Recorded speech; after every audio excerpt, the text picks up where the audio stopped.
listeners, and welcome to episode 265 of the Nigeria Football Weekly podcast. Me host Olu. Okay, yes, we are back again with our usual Monday live stream episodes. Of course, the league season is just about to kick off in certain leagues, especially the top 5 leagues in the next 2-3 weeks. And we've also seen a few leagues already get started, including the Czech League, where we have a few Nigerian players involved. So I want to bring you that update. On today's slate, I thought rather than recording a preview show for Nigeria Malawi, because I already recorded the WAFCON preview episode, which dropped for your listening pleasure on Saturday, I believe, or Sunday morning. So I'm going to do a Nigeria Malawi WAFCON preview on today's live stream. After that, we'll quickly touch about the current WAFCON results that have taken place so far, and then a quick summer transfer window roundup. I know that's very exciting for Nigerians, and we want to know where our best players are going to end up. So I'll do a quick roundup on where our certain players have moved, and then also I will do a section on rumors that we're hearing about certain Nigerian players, including Tolu Akodare, who's rumored to be moving to Ajax very, very soon. After that, I'll quickly do a weekly recap of the Czech Republic guys' games. And because we must tackle NFF, I want to talk to you guys about Ibrahim Gusau shamelessly putting up a re-election bid for the NFF presidency, which I think is just a disgrace and a shame, to be honest, that he could even think something like that was feasible. So shout out to all 18 of you on the live stream. I know I didn't give a heads up like we usually do during the season, so some people may not necessarily be aware that the live stream is going on. But I want to say a big thank you to community. You guys have allowed us to cross 14,000 subscribers over the past week, and it gives a lot of energy for the work we're doing. As I've said countless of times before, this is a passion project. I have a day job. We have to go and make normal money to pay our bills. But when you do something for the love of your country and for the national team and see the kind of support that people give me, especially with all the content, whether it's live streams, whether it's previews, whether it's reviews, whether it's watch-alongs, whatever it is. Shout out to Michelle. Michelle, shout out to you always for supporting on the streams. I appreciate every single person. So I just want to make sure that my gratitude is very, very well conveyed. What to Ashake? I've been listening to the Ashake live album. And to be honest, I'm kind of proud that I was one of the people in the venue when he recorded that album. So it feels extra special. Like you listen to, you hear all the tracks, so your voice was one of the voices screaming in the background. So we must give gratitude always for the good things that come our way. So I just want to say a big thank you. And of course, with football season, we know it never stops. The World Cup literally ended 8 days ago, and we've been in transfer window overdrive. Obviously, we're not here to talk about Arsenal, but I'm sure unless you're living under a rock, you've heard the potential rumors about a certain player signing for Arsenal. And I won't lie to you guys. You guys already know me. I'm very insufferable when it comes to Arsenal. But I'm not saying anything. But if it happens, Arsenal, people think they hate Arsenal fans now. You just wait. You just wait till September 1st when the transfer window closes. And let's see what our signings look like, and we'll take it from there. So I just wanted to touch on a few bits and bobs. But shout out to everybody. I really appreciate all the support, and I hope everyone's had a great week and great start to their week. Okay, so in case you don't know, the Women's African Cup of Nations kicked off yesterday in Morocco. It is the 14th edition of the Women's African Cup of Nations officially. Of course, the previous 13 editions, we know the Super Falcons were victorious in 10 of them, which is why we have 10 stars on our badge. Nike, can you produce those kits for us to buy? I would love to buy a shirt with 10 stars on the bloody front of the shirt. And I would love to buy a jersey with Oshuala's name or Koronkwo's name or some of our superstars. But we cannot get it. But anyway, shout out to the Super Falcons for doing their own job. Super Falcons always do their job. It's everybody around them that does not do their job, whether it's platforming them correctly or even having the right media companies covering them around to make sure there's enough content. But it is what it is, man. We need to really, really, really feel what's going on. But shout out to the listenership. I see the people are trickling in. Shout out to everybody. Ojo Samuel Okpemi, another person who I appreciate so much, always supporting on the channel, says, well done, Olu. A shocker for South Africa losing today to Tanzania. Thumbs up, Flying Eagles on the 4-2 win against Ghana under 20. I'm going to get into South Africa losing to Tanzania. I was telling my cousin that, man, let me not talk too much till we play tomorrow, but it's like we'll pack this 11th WAFCON even more easily, the way some of our so-called rivals have been performing so far. Apart from Morocco, in obviously the host, and they played Kenya, who are not very good. But like Lauren said, Lauren Kuben said, Nigeria is going for the 11th commandment. I like that one. I'm going to steal that, bro. Shout out to you for that one. I love that. Michelle said Tanzania 2 xenophobia 1. Oh, but I was watching the game and I saw Tanzania scored 86 minutes. I said, South Africa, what's going on here? Shout out to you, Chuma. Hope you're doing well. Hope everyone's doing well. But yeah, we're going to get into it. So as I said, Nigeria have won 10 of the 13 AFCONs that have been played so far. South Africa have won 1, and we saw Equatorial Guinea win it twice in 2008 and I think 2012 when they hosted the tournament. So you get the point. When it comes to regional competitions, men or women, this is as dominant a run as it gets. I don't even know if the American women play Women's Gold Cup, but maybe they win all of that. But when it comes to regional excellence, Super Falcons are by far the best. I still do not understand how we're ranked 36th in the world. That is crazy to me. There are not 10 teams on my fingers I can count that are better than Super Falcons, especially if we had the right preparation. We're even going in as favorites for this World Cup. Meanwhile, Spain, the man who won the World Cup for them 3 years ago, Jorge Vilda, that was ended up in a scandal trying to kiss some of the women, is Morocco's coach. So Morocco, when it comes to even administration and having the best coaches, having the Mohamed IV complex, having the right pitches, having the right friendly games, we know that they already have us beaten that. But despite that, to tell you how great the quality of Super Falcons is, we still expect them to triumph and to win the tournament, So that's just kudos to the Super Falcons. I'll always say, like you heard in the preview, we are not giving credit to those as men that are useless.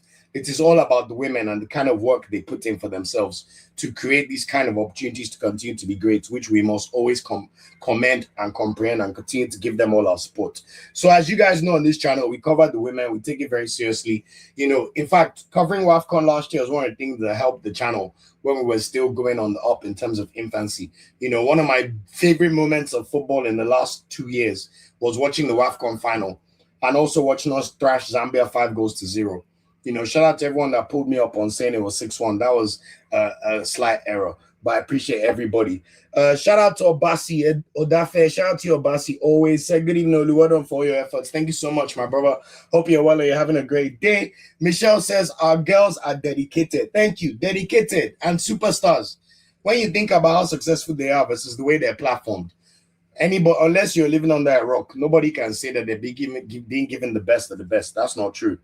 And then shout out to Doris Efe. She said, and I was disappointed with Super Falcons for just beating Tanzania 2-1, only the friendly.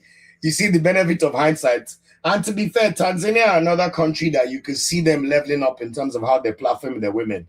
They're going to host the men's AFCON next year. I've been to Zanzibar myself last year. You can see the progress they're making. They also have a culture whereby the country, I saw so many people wearing Tanzania jerseys. So there's clearly a link between how well they support their local league and how they're now developing their women's team. So do not be surprised if we continue to see Tanzania make moves and level up over the coming days, years, months, and whatever. So, quite interesting to see. Honestly, Doris, myself, I was like, we only beat Tanzania with the 89th minute goal. But when you watch the way they beat the South Africans today, you have to say that, we probably should not take any country for granted that's in the tournament. Manchester United consultant. I love that. Shout out to you, man. How you feel about Man United? I've been playing my FPL, getting my Fantasy Premier League ready for the season. And apart from Bruno Fernandes, I'm trying to figure out which United player I should take since you're playing Ipswich and Hull to start the season. Our match is tomorrow night at 9 p.m. So in just under 25 hours, Nigeria will be facing off in our first WAFCON match against Malawi. So that is 9 p.m. Lagos and London time.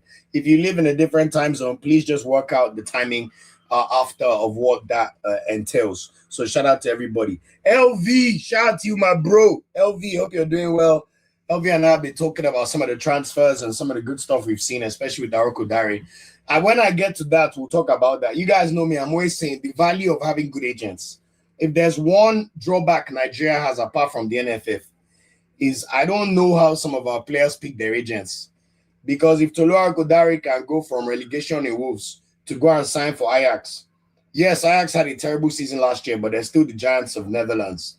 And when you talk about the biggest club in one of the most football-obsessed nations in the world, and one of the most respected football nations in the world, Ajax, it then makes you wonder why Akko Adams is wearing a agbada to come and be making it seem like signing for Venezia is some incredible thing to do. But if you talk, they will say you're a hater. Meanwhile, you just want the best for your players. Your players could have played for Everton. They could have signed for Ajax. We can go through the list of top 5 clubs and which clubs needed a striker.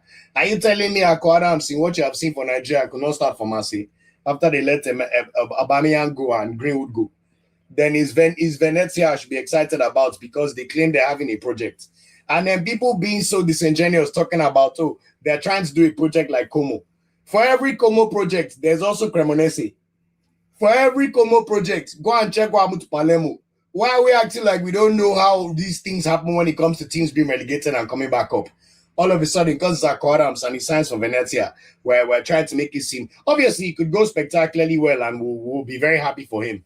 But the starting striker for Nigeria, you cannot tell me that Venezia is the best he could have got.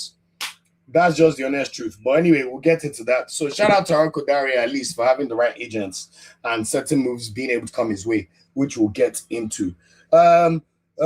Manchester United said, don't worry now, we the collect league, Man United fans. You people never hear. You people never listen. You people never listen. The last time Man United won a Premier League title, I was 20 years old. The next potential time they could win, even if they somehow win next year, I'll be 34. There's no way. Out of all the big clubs in England, we're not calling Tottenham, the so-called big boys that like to claim that they are big boys.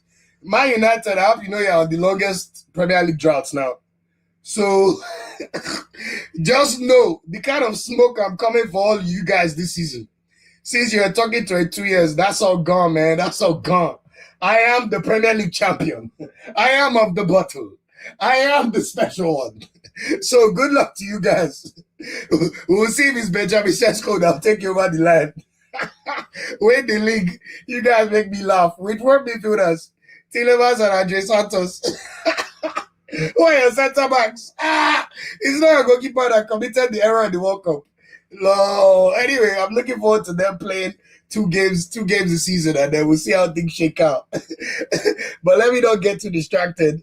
Obasi said people who drag South Africa so much tonight, they deserve it, man. They deserve it.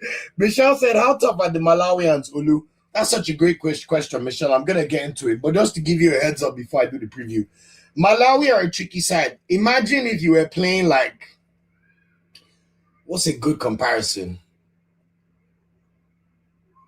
The best way I can describe the Malawi team is imagine like Sheffield Wednesday, who just got relegated to League One. Imagine if that was their base level compared to like Premier League teams. But imagine if Sheffield Wednesday signed Semenyo and João Pedro. That's kind of the best way I can describe Malawi. Malawi have a lot of dross all over the pitch, but they have these two sisters. And these two sisters, one is Tabitha Chawinga. She plays for Lyon, and she's fantastic. I mean, like Champions League winning level material, fantastic. And her sister is Temwa Chawinga. Temwa plays for Kansas City in the NWSL. Two of them, Temwa and Tabitha, are two of the best players in the world. That's Malawi. And they're both up top. It's like Johnny Bravo syndrome, but worse. So those two would be their two catalysts to try and do anything. It's kind of like when we played Zambia. You have Barbara Banda and Kuminija, the two attackers. Everybody else is kind of rubbish. So that's why it's hard to tell. And Malawi are also playing their first ever WAFCON. So how are they going to deal with the pressure? How are they going to deal with the lack of quality on other areas of the pitch? How are they going to deal with the fact that they're playing the best team in Africa? There's a lot for us to see. It's clear they don't have a defense, but we must be wary of their attackers. If we play a game plan like we played against Zambia last year, we should whitewash Malawi. But of course, it's the first game of the tournament. We know how the NFF have failed to give our women-friendly games. This entire year, they've played 3 matches. In fact, they could have played at least 6. While their mates like Ghana were playing England in the beginning of December last year, they were cancelling friendly matches for our brilliant Super Falcons. So that's the one thing I would say in terms of not being sure about how tough the Malawians are. But let's see how it goes. Shout out to Reggie joining us from LA, California. Shout out to the LA Massive. What's the time over there? Must be like 2 p.m. Shout out to you guys. Olutayo Olubemi says, Olu, your mouth bad, no be small. Please free these United fans their delusion. I cannot free my mouth too. We have to serve it. That's why I said let me do a podcast. I'm a church champion, so let's do it on here. Michelle, yeah, it could be tough. It could be tough, but I hope the other parts of the Malawi team I've described also gives us some confidence. Yeah, they don't necessarily have a defense, so that's something that we need to exploit and make sure we take advantage of. Manchester United consultant says, Olu, no worry, we are winning it this season. There's nothing for me to be worried. You people are not a threat. To be honest with you, I don't even think about Man United as a team that could win the Premier League. Unless you're Manchester City because of all the players they have, and they may lose Rodri. To be honest, the rest of the year, what did Drake say or whisper my name? I take 500K out to dinner. I never collection from none of y'all. Man United, Chelsea, Tottenham, even Liverpool in their current elements. This one that are going to the season with Jeremy Jacquet as the centre back that will partner Virgil van Dijk. I ain't worried about none of y'all. Let me be honest with you guys. I ain't worried about none of y'all. So go ahead and figure things out and then come back to the table where you can match a machine that won the Premier League by 7 points and lost the Champions League final because of one spot kick by our centre back. And then we may now throw Vinicius in there and Bruno Guimaraes. If I'm worried about you, then I'm being stupid. That's the honest truth. Get your pants up. Get your pants up. It's not Sesko that's going to be having me worried in my sleep. Nah, that's not going to happen. What's the centre-back pairing? Euro, Lisandro Martinez, Maguire, De Ligt. Is that who I'm supposed to be worried about? Come on, mate. Come on, mate. So good luck to Man United. Beyond the first page, but I love this trolling. If Man United buy Delap and Jackson, they could stand a chance. Beyond the first page, you're probably a Chelsea fan, right? All right, Olu. No more distractions, but it's been fun. Shout out to everybody on here. Shout out to all 55 people watching. Please like the video if you're new around here. Please subscribe if you're new around here. It goes a long way. It's one of the few ways you can support us for free and keep the channel moving. We're going to be making some changes ahead of the new season and just trying to make sure that we keep up the work and serve you guys all the footballing interests you need to know about Nigerian footballers and their club sides respectively, and of course all our national teams. So Nigeria versus Malawi. I'm sure you've already watched. I hope you've watched the preview video I did on the AFCON. So you would have got a flavor of what I'm about to say. But tomorrow, 9 p.m., Nigeria kick off our first WAFCON match playing against Malawi, 9 p.m. in Rabat. The Super Falcons are officially based in Rabat. We know it's the Marriott, which unfortunately Esther Okoronkwo and a few Super Falcons players got some of their items stolen. I've heard the culprit has now been apprehended, which is a shame because when I'm in hotels, I'll be honest, I feel so comfortable. I haven't leave my shit everywhere. And I was in Morocco earlier this year. But we know that when it's men's AFCON, they probably care a bit better. So in Marrakesh, there was no issues like that, for example. But anyway, the good news is they finally get to play football. Esther Okoronkwo said, we do our talking on the pitch. We do not stand for racism, so we send our strength to Esther Okoronkwo. All these people that always revert to putting monkey emojis when something goes wrong. Don't worry, God, your time is coming. Let me tell you, karma is never far away. So it's all good. But anyway, 9 p.m. tomorrow, Super Falcons kickoff. And boy, oh boy, are we super, super excited for this one. As they go back to defend their title. This is the first time Nigeria will be playing in a back-to-back AFCON as champions since 2018. Of course, since 2018, we won our first AFCON last year. And now we go back to the same country where we beat the host 3-2 last year. And boy, oh boy, am I super excited for this.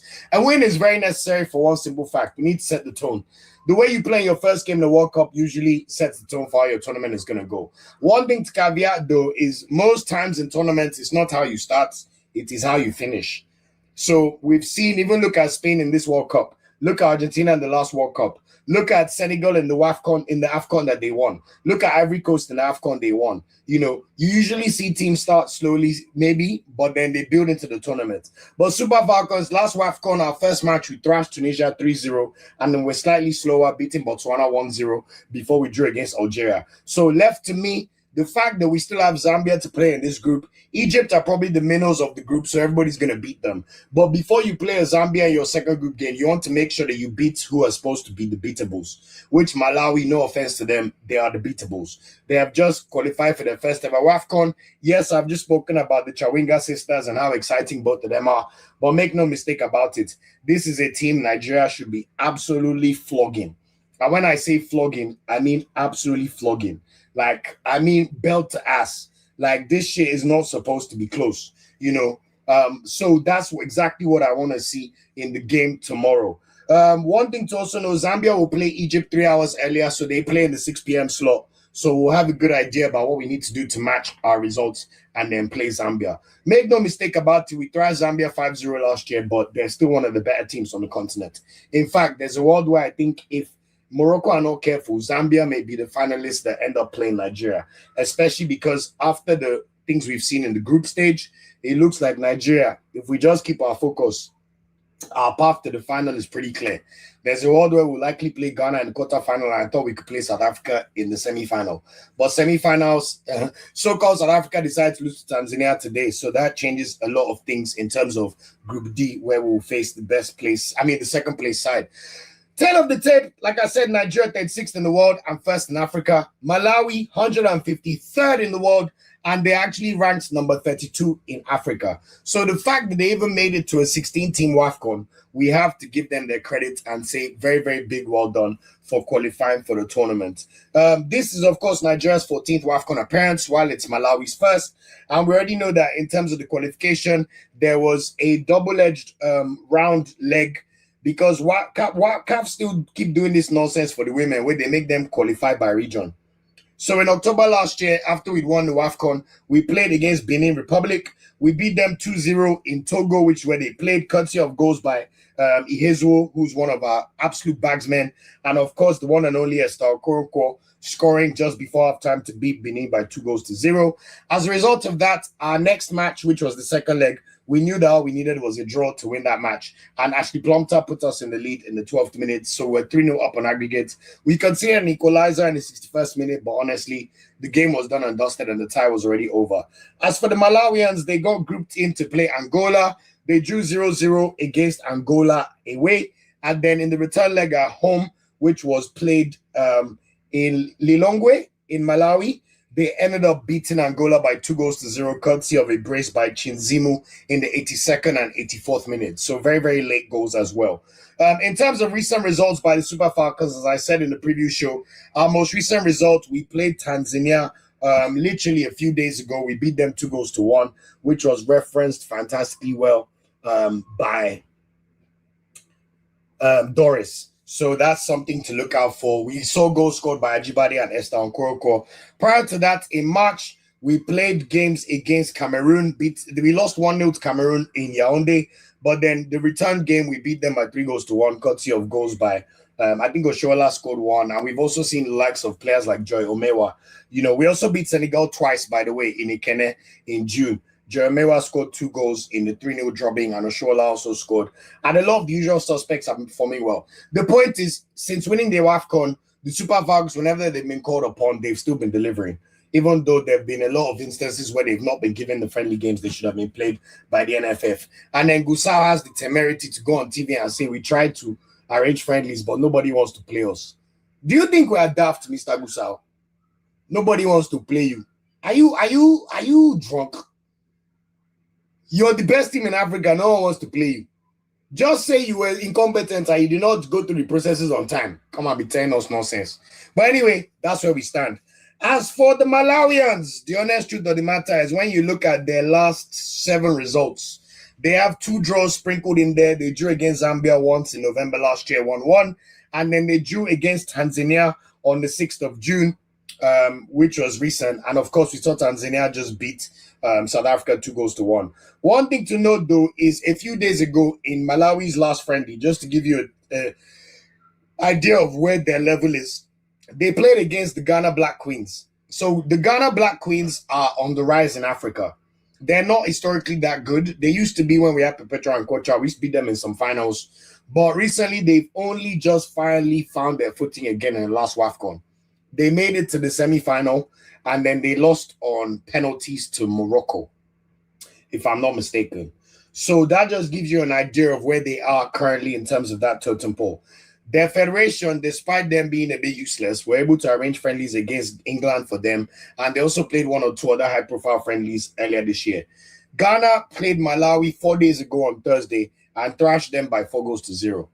So I think that gives you an indication of where the Super Falcons stand compared to the Malawians. So that's something to watch. As I've already previously said, players to watch out for, there's mainly 3 players.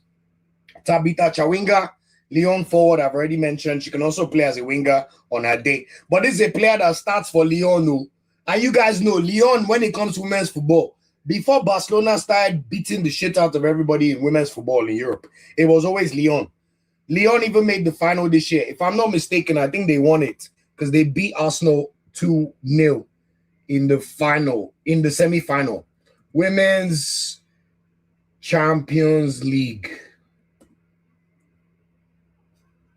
2026 winner. I know it was Lyon and Barca in the final again. Oh, wow. Barcelona thrashed them 4-0. Yeah, Barcelona, they are wicked, though. Very wicked.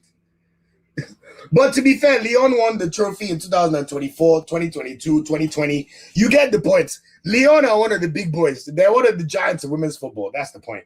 And then her sister, Temwa Chawinga, plays for Kansas City in the WSL in America, in the NWSL in America. She's also a very, very good forward. You know, you can look at the table and say that Kansas City, where are they? Kansas. Chawinga, where are you now? Chawinga. I won't lie, they have very interesting names. Temwa Chawinga. Or are they in the second division?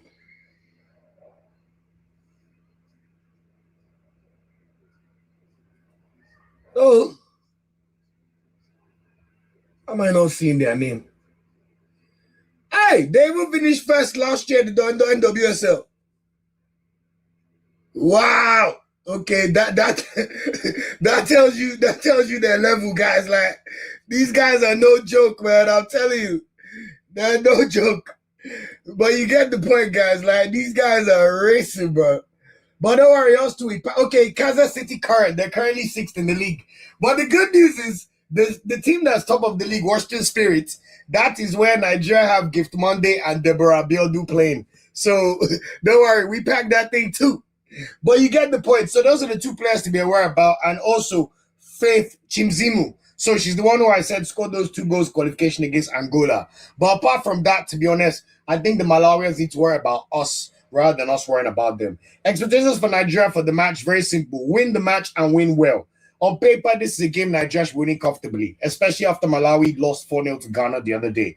Start WAFCON defense in the best way possible. Can we iron out the mistakes? We know that because of the lack of preparation, the team are going to have to use their first few games to get up to speed for the tournament. So this match is basically very, very great prep for what's to come over the next 3 weeks at WAFCON. Show everybody why we're the 10-time champions. Tell them why we have no space on our badge and they need to add an 11th one. We'll start the stars above the 10 first, then add another one. Yeah. And a comfortable win will help build confidence ahead of playing Zambia on Saturday, which, of course, is the big, big match to watch out for. In the entire group stage, I don't think there's a bigger battle of giants than Nigeria-Zambia. And it's a shame that Zambia allowed themselves to drop out of the top 4 of Africa because there's no reason Nigeria and Zambia should be in the same group. And they are looking at South Africa's group, and they still managed to lose to Tanzania. So that's what we're looking forward to. Anticipated XI. Guys, our team is stacked. And when I say stacked, I mean stacked like a burger. Like, you know, a triple double cheeseburger. Like the Americans do it big. When you go to all those, what's that place I went to in America? Shake Shack. If you see the size of these burgers in America, Jesus, it's like the size of my head. Yeah, that's what Nigeria's squad is, stacked. So goalkeeper, we already know is going to start. Chiamaka Nnadozie, one of the best goalkeepers in the world, one of the best, if not the best goalkeeper in the WSL here in England. Went to the FA Cup final with Brighton, very unlucky to lose, and just an all-round super goalkeeper. CAF goalkeeper of the year for the past 2, 3, 4 years, if not more, and it's only going to continue. So shout out to Nnadozie, and I also know she's one of the people that keeps the vibes up in camp, so she should start. Obviously, we have the wonderful Michelle Alozie, Houston Dash, 29 years old. She's going to start at right back. I'm pretty sure it's right back. Olu, why do you keep mistaking whether it's right back or left back? No, it's not good. Right back. Trust your knowledge. So Michelle Alozie is going to start, of course. We already know how amazing she was in us playing in the last World Cup and the last WAFCON and Olympics. You know, she's obviously the iconic stamp from Lauren James that got Lauren James sent off, and we lost on penalties to England in the World Cup. So those are days of the past, but that shows kind of pedigree we have. I think Alozie is going to be absolutely instrumental for us yet again. We know she plays one of the best leagues. She's very, very composed on the ball, and she offers that threat. The same way she scored the winning goal for us against South Africa from that indirect free kick in the semi-final last year. So we're expecting big things as well. Now, here is where I expect the first big change from last year. Last year, we started with Tosin Demey of Galatasaray, very, very fantastic centre-back, and her centre-back partner was Usinachi Ohale. Ohale is one of our most decorated players. She's 34 years old. She played for so long for the Super Falcons, but she's 34 years old. And now we have the amazing Chukwueze Oladipo, who plays for AS Roma and was a title winner in Serie A this season. Chukwueze Oladipo is only 21 years old, only has 8 caps, but is an absolute fantastic centre-back. And what I love about Super Falcons squad is we have the blend of youth and experience. So I expect Chukwueze Oladipo, 21 years old, to partner Tosin Demey, 24 years old, as our centre-back pairing. And then we have the amazing Rufiat Imuran, who plays in the WSL as well in England for the London City Lionesses. They're one of the few clubs in the WSL that do not have a male counterpart club. They're owned by Michelle Kang, who's one of the biggest investors in women's football. She's invested in, I think, 2 or 3 of the teams in NWSL. She literally runs shit. She even donates money to the American women's national team. That's how tapped in she is. I think she's even the one that ended up buying Lyon. But she also owns the London City Lionesses. They're the ones that have just signed Alexia Putellas. They might sign Gayoro. They're just going big. They're going ham. They sign a lot of superstars, you know. And the fact that Rufiat Imuran is their starting left back tells you about her quality. She's also just 22 years old. So look at that back line, 22, 24, 21, and Alozie being the other statesman at 29. What I also love about Rufiat Imuran's emergence is the fact that while our biggest loss is Ashley Plumpter, because we all know how good Ashley Plumpter is at left back, just an amazing player. In fact, especially for our aerial presence. But having someone like Rufiat Imuran slip in allows that drop-off to be slightly lower. So we're not going to miss Ashley Plumpter as much as we would have if we had to go and rely on yet another left back. Now, in terms of the midfielders, I would expect Deborah Abiodun to start as she did throughout the last WAFCON. Well, I saw that she was on the bench for the last game pre-AFCON game, but I think that was just a formality. She's an absolutely incredible player, 22 years old, best in swag, best in football. Also scored a few crucial goals in the last WAFCON, including against, I think, it was not Deborah Abiodun that even scored against Zambia. She scored a few big goals in WAFCON last year as well, but she's a sensational player. In fact, if I was going to get a Nigerian player on the back of my shirt, obviously Okoronkwo is always the one that comes to mind first. But let me not lie, if I was I like hipster choice. I have Arsenal jersey with Calafiori on the back. I have Arsenal jersey with, what's my most random one? Probably Calafiori. I have a few with Saliba. I've got a Gabriel jersey. I like the Mavericks. Not everyday Saka or Rice. I have a couple Havertzes. So if I was going to get a Nigerian player on the back of my kit from the women's, honestly, I wouldn't be surprised if it's Abiodun. And of course, I expect her to start in the middle of the park with the amazing Jennifer Jo Echegini. Echegini scored our winning goal in the last WAFCON final against Morocco with a fantastic, volley from Okoronkwo's indirect free kick. Echegini starts for Paris Saint-Germain. She's one of the top elder statesmen in this team when it comes to true jogadors. Anybody that starts for Paris Saint-Germain in women's football is an absolute killer of a footballer. She plays in the same team as Rashidat Ajibade, just to let you know the kind of level we have in our team. And it's not even set in stone that both of them will start. There's a world where it may be Christy Uchebe, who's about to leave Benfica, another absolute stalwart of the national team. It could also be Tony Payne. Tony Payne is 31, so she's now a bit of an elder statesman in the team. She's just left Everton to sign for Inter Milan in Serie A. Obviously, Inter Milan men and women are at different levels, but Tony Payne has been an absolute servant for the Super Falcons. Always performs, has been in every World Cup, Olympic, WAFCON ever since she had the opportunity. In fact, it's her sister, Nicole, that we've not yet seen quite take the leap to become a regular in the Super Falcons yet. But as for Tony, certified jogador. And also, she's the queen of TikTok. If you want to get an insight into how our Super Falcons perform and their interests, just go and follow Tony Payne and Michelle Rosier on TikTok, and you see the vibes. So shout out to them. So let's see who ends up starting, but I expect Echegini and Abiodun to start. Of course, Ajibade is going to start, our captain, star player. She was also given the tournament MVP for the last WAFCON, even though I thought she'd go to Esther Okoronkwo. But still, Ajibade is just an absolute jogador. So there's not much to talk about here. She's going to start, absolute superstar for Paris Saint-Germain. Esther Okoronkwo, my goats. Esther! Guys, do you remember last WAFCON? Do you remember what Esther Okoronkwo was doing on that pitch? 2 goals and 7 assists. She was just cooking everybody. Frying them. Like pancake day, every day, oh yeah, like Akara in Nigeria. Let me use Nigerian words. Find them like puff, just flogging everybody. Goals, assists, dominating games. She didn't even start the first game of our last WAFCON. But once she entered the pitch, you knew that Okoronkwo was in the building. Look at that goal she scored against Zambia. Chested the ball, left foot, straight into the back of the net. Look at the WAFCON final. After we got the penalty, who had the balls to step up and take the first penalty to make it 2-1? To have the deficit, Okoronkwo. Who was the person that got the 2 assists? One for Jamilusi in the final and the other one for Echegini to score the winner. Esther Okoronkwo, MVP, superstar player. Hey, Esther, we'll be there. We will be there. Esther, we will be there. I promise you, we will be there. You absolute jogador. Another jogador that we have, we just have jogador everywhere. Let me tell you, Risola Babajide, another title winner with AS Roma. Superior left winger. Obviously scored in the last WAFCON as well. Shared minutes here and there throughout the WAFCON with Jamilusi. Jamilusi is another bags woman. Jamilusi scored the second goal to equalize in the WAFCON final last year. I think she scored 2 or 3 goals in the entire tournament. Another bags woman. So who's going to start between Babajide or Jamilusi? Mr. Justin Madugu. No pressure, but you got a lot of work on your hands, mate. So we'll see what you decide and who you're going to end up starting. So we look forward to your selections. I think the biggest headache in this team, mind you, look how the players I've called, though. Mind you, don't even get me started on our strikers.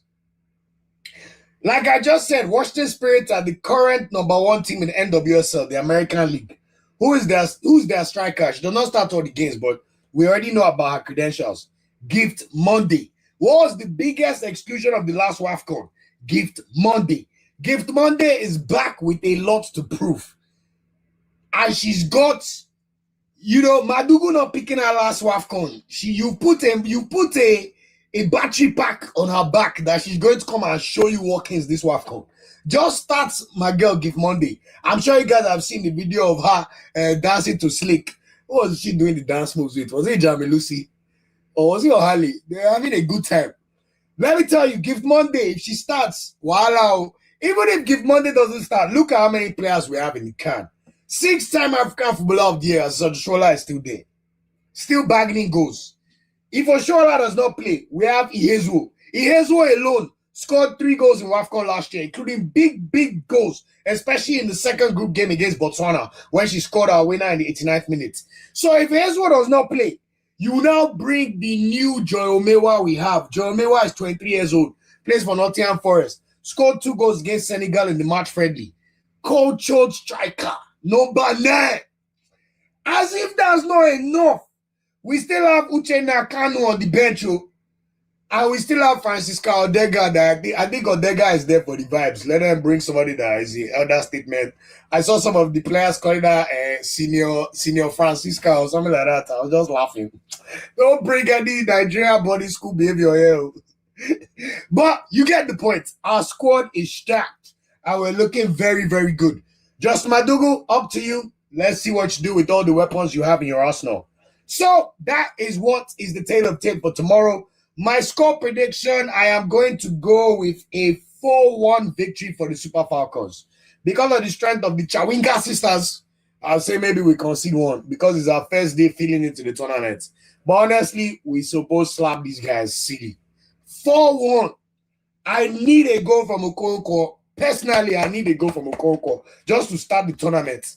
And I need one from Gift Monday. Starting on the bench, I need one from those two. Everybody else, figure out where you're going to score the goals. But let's get this shit cracking and let's beat the shit out of all these opponents. I also love the fact that the last WAFCON, Nigeria won the title through the hardest possible path. Quarter-final, we beat Zambia. They say Zambia are also favorites, 5-0. Semi-final, they say South Africa. We beat them 2-1. Done. Morocco, in your own home soil, in Rabat. And now that I've gone to Rabat to cover the men's AFCON, I know what that feeling is like. Full stadium. Came back from 2-0 down at halftime. We did not even score our first goal until the 62nd minute. And we still scored 3 unreplied goals in less than 30 minutes to carry our 10th AFCON. Then you now see Gusau and co. Is now that they are bringing certificates saying they are giving the women their houses. You had a whole year, you cannot give them the house. Why must your own always be the same? Why is it when there is now pressure from media? Go and check NFF Super Falcons page. Go and look at that dusty Gusau's face. He said, I'm presenting them certificate. Not to say he's presenting the key. Not to say we paid them their bonus. To say we are presenting the certificate that certifies that we'll give you the house. Why is your own always different, NFF? Why? Are you the first federation in the world? Just useless. Then Gusau will tell us about election bid. We'll be there. You will tell us about this, your useless election bid. Mr. Ibrahim. I mean, they call him Alaji. They say we should respect elders. Mr. Alaji Gusau. Best in failure and incompetence. So anyway, that's my preview for the Super Falcons match. In terms of other games to be aware about, yesterday the WAFCON kicked off and no real surprise there, although it was kind of funny. The opening match was actually played by Algeria and Senegal. Algeria beat Senegal 2-0. There's very, very bad information about the WAFCON so far. Even Google updates, you cannot see the players that scored. It's so annoying. So Algeria won 2-0. Very good goals by them. The second goal, the Senegalese goalkeeper was very stupid. Gave the ball away for no reason. And the Algerian markswoman, honestly, she sabi the ball. Slotted straight to the bottom of the net. Now, the ones we're more familiar with, at 9 o'clock yesterday, the host Morocco started their campaign. They beat Kenya by 4-0. Absolute whitewash. It was 4-0 after like 50 minutes. To be honest, they could have scored another couple, but they're just taking it easy on them. We saw a few of the big names score. Chibuike scored one. The number 9, she scored against us. No, she didn't. The number 9 scored 2 good goals. But the main thing to talk about with the Moroccans is they've definitely done their homework in terms of their set pieces and being able to have aerial threats. At least 2 of their goals were from headers. And one of their goals was a fantastic cross, which the player just had to cushion into the back of the net. So I think that's something we have to be worried about. But honestly, when it comes to Nigeria and Morocco, don't worry. We'll see you in the final. I like that they've kept us on separate sides. I don't want to see Morocco to the final. We'll come back and beat you in your house again. That's what I'll be looking for. But that's exactly how the tournament started. And of course, earlier today, probably better news that makes us excited. Bayana, the women's South African team, somehow inexplicably lost 2-1 to Tanzania today.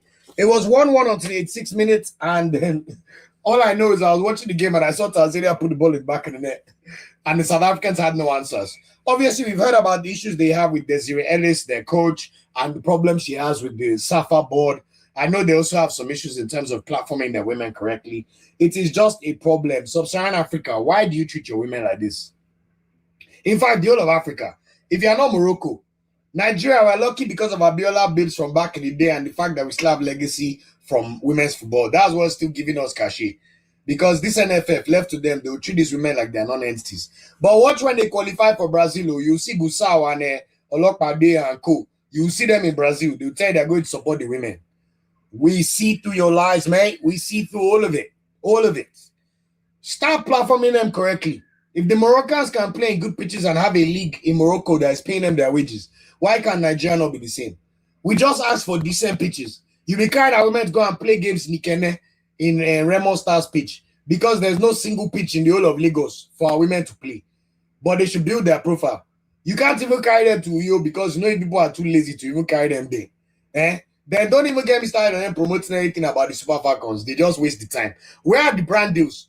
Where is the information that WAFCON is happening? We've known it was starting yesterday for the past 5 months. So nobody has even done any work. Nothing. Everybody just crossed their arms. They will now bring out notice that NSC is committed to helping the Super Falcons. Is it by cho-cho-cho? Leave the cho-cho-cho. Even us, we cho-cho-cho with work. Do you know what it means to go and bring the overlay, get all this set up for you, do the work? Even me, I don't just come unprepared. But those cho-cho-cho champions, they will cho-cho-cho with that action. Even the person we learn cho-cho-cho from, Odumodu, look at the music. It will be there. You will see the walk-ins. Odumodu that just headlined one festival in Milton Keynes this weekend in England. Everybody else cho-cho-cho with action, except NFF. So God bless you. Thank you. But that's the WAFCON so far. I will see Ivory Coast and Burkina Faso play at 9 p.m. today. Just one correction so far. I'm sure if you live in the UK, you notice that the game was not shown on Channel 4 as CAF told us. You know when I told you guys that CAF is a very useless body. And the same way all the federations within them are useless. That's why you see Gusau. Mosepe says follow. That one too. Like the one-eyed man leading the blind. Gusau too, just follow. Don't worry, my master. Whatever you want. Then Mosepe too, whatever Infantino tells him. Because he knows he has 54 blocks to count on from Africa. Those Dokpemus too, just carry their head. Hey, don't worry. We do not care about all the corruption. Don't worry, Infantino. Keep giving us more money. Dom and Domba. Let me tell you, because of Dom and Domba, do you know CAF announced that the UK rights were going to be on Channel 4. And Channel 4 did not announce anything about the women's AFCON. So yesterday night, we're trying to watch the WAFCON. We can't even find links. Nothing. Nothing to be found anywhere. I'm now going to Reddit to try and find dodgy link I can use to watch the match. Thank God we saw one Max Sports link like this to watch the Morocco match. Today now, CAF have used their own heads to show the match globally. So that's how I was able to watch South Africa-Tanzania game. But CAF, stop announcing things you have not done. Same way NFF will announce that they've resigned Eric Shell to new contract, but he has not signed the contract. What's this Nigeria problem? The same way I hear in Nigeria, they'll be owing someone 4 months salary, but you sign contract that they will never owe you salary. And people will be showing up to work and they will not pay you. What kind of behavior is this? The one thing we say is do right, you cannot even do right. Then everybody's now issuing statements. It's not good enough. If it's the men, look at the men now. Look at men's AFCON. Yes, we know we have a lot of big boys and superstars. Do you think they'll try that nonsense? Gusau, Mosepe, Infantino, all of you, your day of reckoning is coming. Dom, and Domba, all of you will be there. But anyway, that is the WAFCON results so far. Let me go to comments, then we can get into some transfer talk, because I know the people must be excited. Football season is back, baby. I was even thinking to myself, we don't even allow the World Cup to marinate for like 2 seconds. Just ball. Let me turn on the light. Sorry, guys.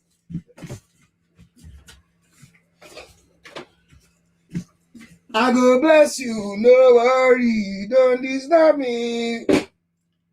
Shake, good like mad. Ibadi where they cause Odo. Islander, Silamba, Oslo. Okay, let me go to some comments. Manchester goes, okay, we'll go back. I'll go to all the comments now. I'll go to summer transfer window. So some of this may not be WAFCON related, but I've done my WAFCON preview, so you can find the segment there. Manchester United fans said, if Vinny calls, make I bend. I know we win the league. How can someone that has not won the league in 30 years be telling me I cannot win the league? Me, the Premier League champion. Please remember, on this channel we like banter, but we like facts. Please address me correctly. I am the Premier League champion. Don't let me show you the things you don't want to see. Don't let me show you the things you don't want to see. Don't let me show you the things you don't want me to see. Talk to me right. I don't want to hear. Wait, this man. Talk to me nice. Look very well. So that you know who you are talking to. Before you say, champions. 25-26. Talk to me nice. In fact, I'll find a way to blow it up. Since people be forgetting themselves, forgetting who they're talking to in the comments. How can a man United fan be talking to me like that? Hey man, I hope we win 4-0. Hey, Tonya, oh my God, this is really kind of you, man. Hi, everyone. Welcome to the best child on the planet. Shout out to you, Tonya, man. That's really kind of you, man. God bless. God bless. I appreciate you. Tohu, always a pleasure to see you, Tohu. How you doing? Yes. We were just talking about the shock. Tanzania beating the South Africans by 2-1. Seju Joko says, why do you sound like MI? Are you from J-Town? That's not a bad comparison. When I was 15 years old, we were in Lagos traffic, and one day, in fact, 14, we said, let's buy CD from the road.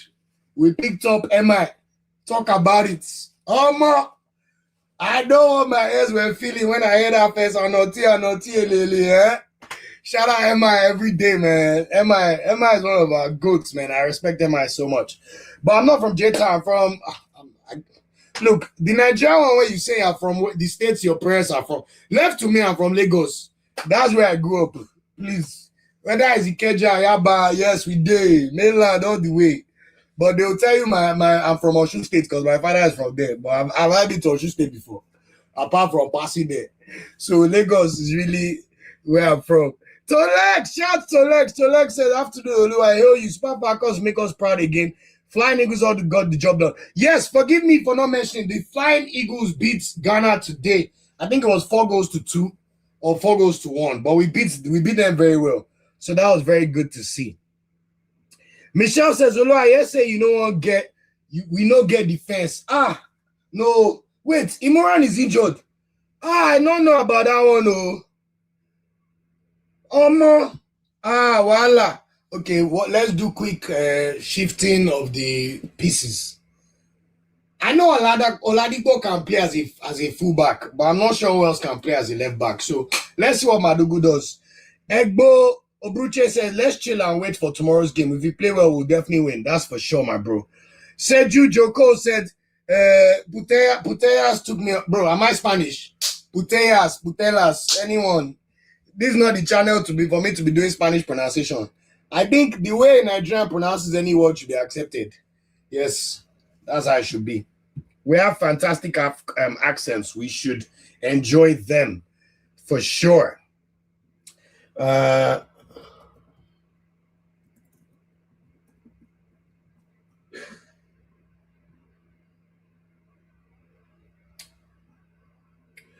Thanks for the correction, Prof. Data Okafor. Deborah did not score in the last World Cup. I remember what confused me. When Alozie scored that goal in semi-final, Abiodun was the nearest to her. Do you remember when they were jumping for joy and they went to jump on Ashley Plumpton? Yeah, thanks for that. Nelzy, my bro, number one defender of the Super Falcons. Let me tell you, Nelzy is my bro from secondary school when I was in GS1. If anyone's been supporting women's football even before it was cool, it's Nelzy. Bro, one of the greatest individual performances I've ever watched. Esther Okoro covers Morocco, second half final. I'm telling you, superstar. And you see all the praise for Okoro. Everybody knows. Said Juju Coast, and this is how you talk about my queen. Michelle said Esther now, baller. What? In fact, we supposed to blow this Nigeria ball just for her. They should go and blow it. They should make one with Okoro's face. I'm telling you, just for her. Super baller, man. I'm telling you, man. I love watching her so much. I'm telling you. Hey, so don't get it twisted, though. I love Calafiori. I am the biggest Calafiori fan within the Arsenal fan base. When I said hipster choice, I just mean a player that his number is interested. I think Calafiori is one of the most important players we have in our squad. He's definitely the most maverick. When you watch Calafiori dancing in the opponent's final third, oh la la, it's such a sight to see. When Calafiori scored that goal against Man City, I said my left back. Do you know how many Calafiori kids are already old? I love Calafiori so much, man. Trust me. Exactly. Nelzy, tell them. Gift Monday. That name get alright. What happens on a Monday? You start the week and you start with business. And then her name is now Gifts.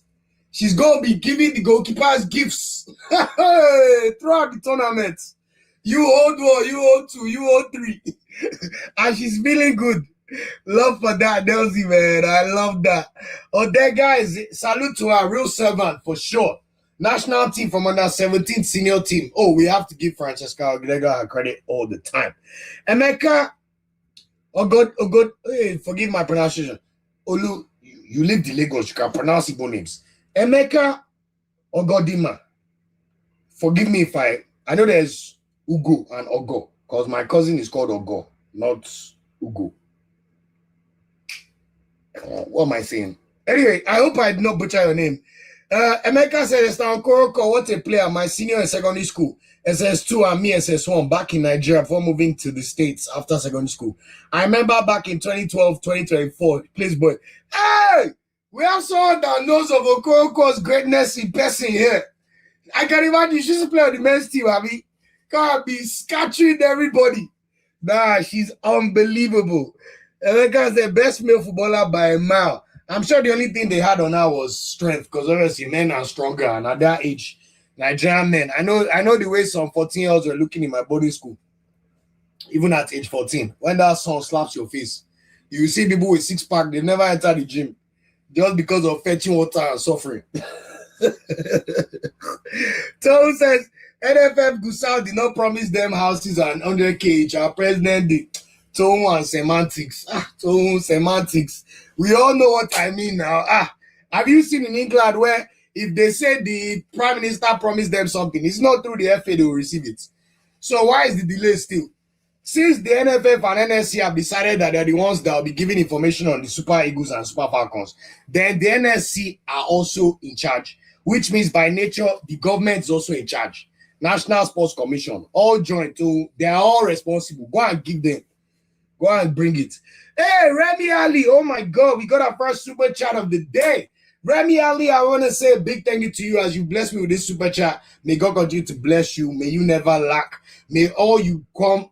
May God reward you 10 times in 10 folds as you bless my pocket. May God continue to bless you and the work of your hands in Jesus' name. Amazing, amazing, amazing. Of course, we'll show on DSTV now. That's the littlest they can do. But we can't be worried about just what they do in the home continent. It's everywhere. If you're trying to grow your sport, you cannot make a deal with Channel 4 in UK, and the broadcaster does not know about it. So shout out to them. Shout out, at least we've heard in America it's on Bein Sports. So that's amazing. That is great, great news. Shout out to Tunde for confirming. So if you're in America, you can watch it on Bein Sports. Guys, confirm me, is that America? Or is that like in certain locations in the world for Bein Sports? Shout out to everybody. Kale Jaya Bossede, shout out to you. Hope you're well. Hope you're having a good evening. Tohu says, I pray to God the Vinny story is real. The story is real, but if you really want my take on it, Arsenal clearly want to sign him. But let's be honest, how often does like a superstar leave Real Madrid in his prime? It could be posturing for a contract, but still, I just like the ambition shown by Arsenal. Because if we sign this boy, nothing you can tell me. Hey, I'm going to get Vinicius. Or like 3 jerseys, they will not even beg me. What? Vinicius Junior. But for now, obviously, even Arsenal fans were aware that it's likely to not happen than happen. But if it wins, we shall see. Who said Chelsea is winning? Which kind of jokes be this now? With Jordan Henderson, yeah? With Danny Welbeck, yeah? Chelsea's owners, they treat football like an 8-year-old is playing Football Manager. Like, when I saw the Welbeck news today, I said, oh, Chelsea, man, what a club.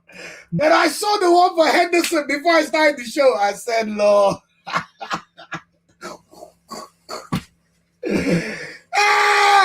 Chelsea, by the way, next year is 10-year Premier League drought too. It's already a decade. So we're watching all of you. We're watching all of you. We're watching all of you. Yeah, we're watching all of you.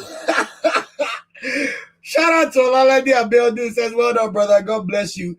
Wallaceville, shout out to you. Says, amen, pastor. Seems CAF TV in UK is now showing the WAFCON. Yeah, you're correct. That's where we saw it today.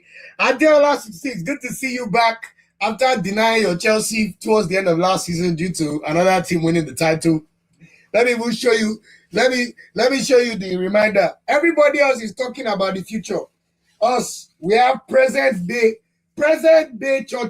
This will not be FIFA. Live and direct. You watched it happen. All of you. Where's my thing? Well, that show very well. So there are the ones that are telling me their club will win the Premier League. When you have evidence, where it's printed that you have delivered the trophy like this, and they show you the year you won. Look at that. 25-26. July never even finish. July never finish. You cry blood this year. Chelsea is coming to cook. We shall see.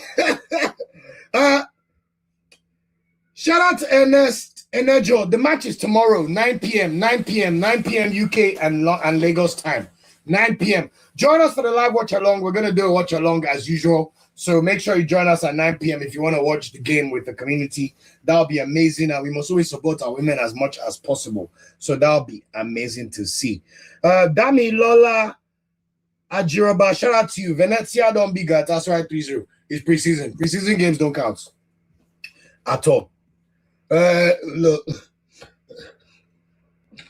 Michelle said, pride goes before a fall. This is not pride. I waited 22 years to be the current Premier League champion. Please.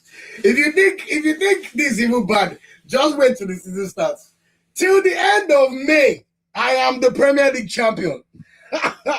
If you like cry or be like Adeola, bring your Champions League. Go and eat your Champions League trophy from 5 years ago. Let's see if it will feed you today. Good.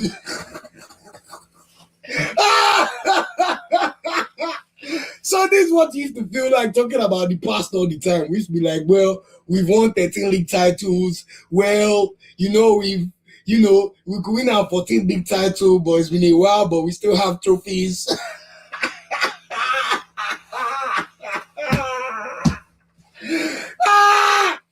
All these my past talkers. Oh, we won the Champions League in 2021. Oh yeah, eat it. Let it provide nourishment in 2026. Let's see if that Champions League will get you a treat to Champions League this season that is starting in September. Please, remind me, Chelsea don't even make Europe. Even that Conference League that they'll go and collect shamelessly, they're not even there. So don't worry, we'll be there. Wallace Villa says South African women are no longer superpower. To be honest, it's one game. So let's see how it goes. Kingsley Maduagu, you can watch. Where are you? If you're in the UK, you can watch it on CAF TV. Let me post a link. I'm sure the Ivory Coast game will be on now.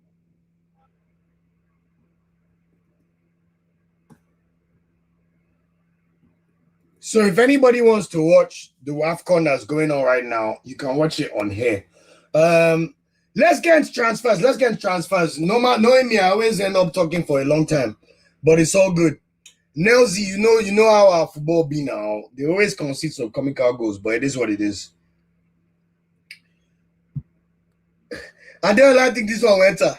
I don't think you understand. Like, if Gabriel missed the penalty at 10:45 p.m. on Saturday, May 30th. By 7 a.m. Sunday, May 31st, we were on our way to the parade. I know you cannot relate. Since the times you won Champions League, you did not have Premier League to hold. We were already on our way to the parade. And look, I find it funny how people want you to be upset. Meanwhile, the whole day, you were just smiling, doing meaningful joy, like a Shaka album. Let me tell you, if you remain small as the most bad Arsenal jersey that says Champions 2026, please talk to me nice. I even need to find a way to put it on the back here. Where can it live? Let me look at it very well.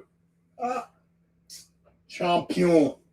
Hey, champion. Premier League. The so-called hardest league in the world. And then now you want to add Vinicius. Hey, all my enemies are suffering. No. All their plans have scatter. Hey, all my enemies are suffering. And Ernest Enejo, nothing about Osimhen. Nothing. Osimhen is the Galatasaray player as far as we know. So honestly, I haven't heard anything at all. Nelsie says Champions League help us win Club World Cup. No problem. Use Club World Cup to hold body now. Yeah, use Club World Cup to hold body.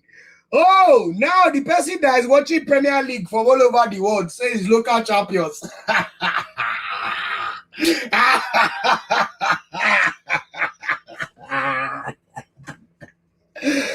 Adeola, let me look at you very well. You are very shameless. Very, very shameless. Is that local champion? Ah, bring it like that. You, when last were you local champion? Is it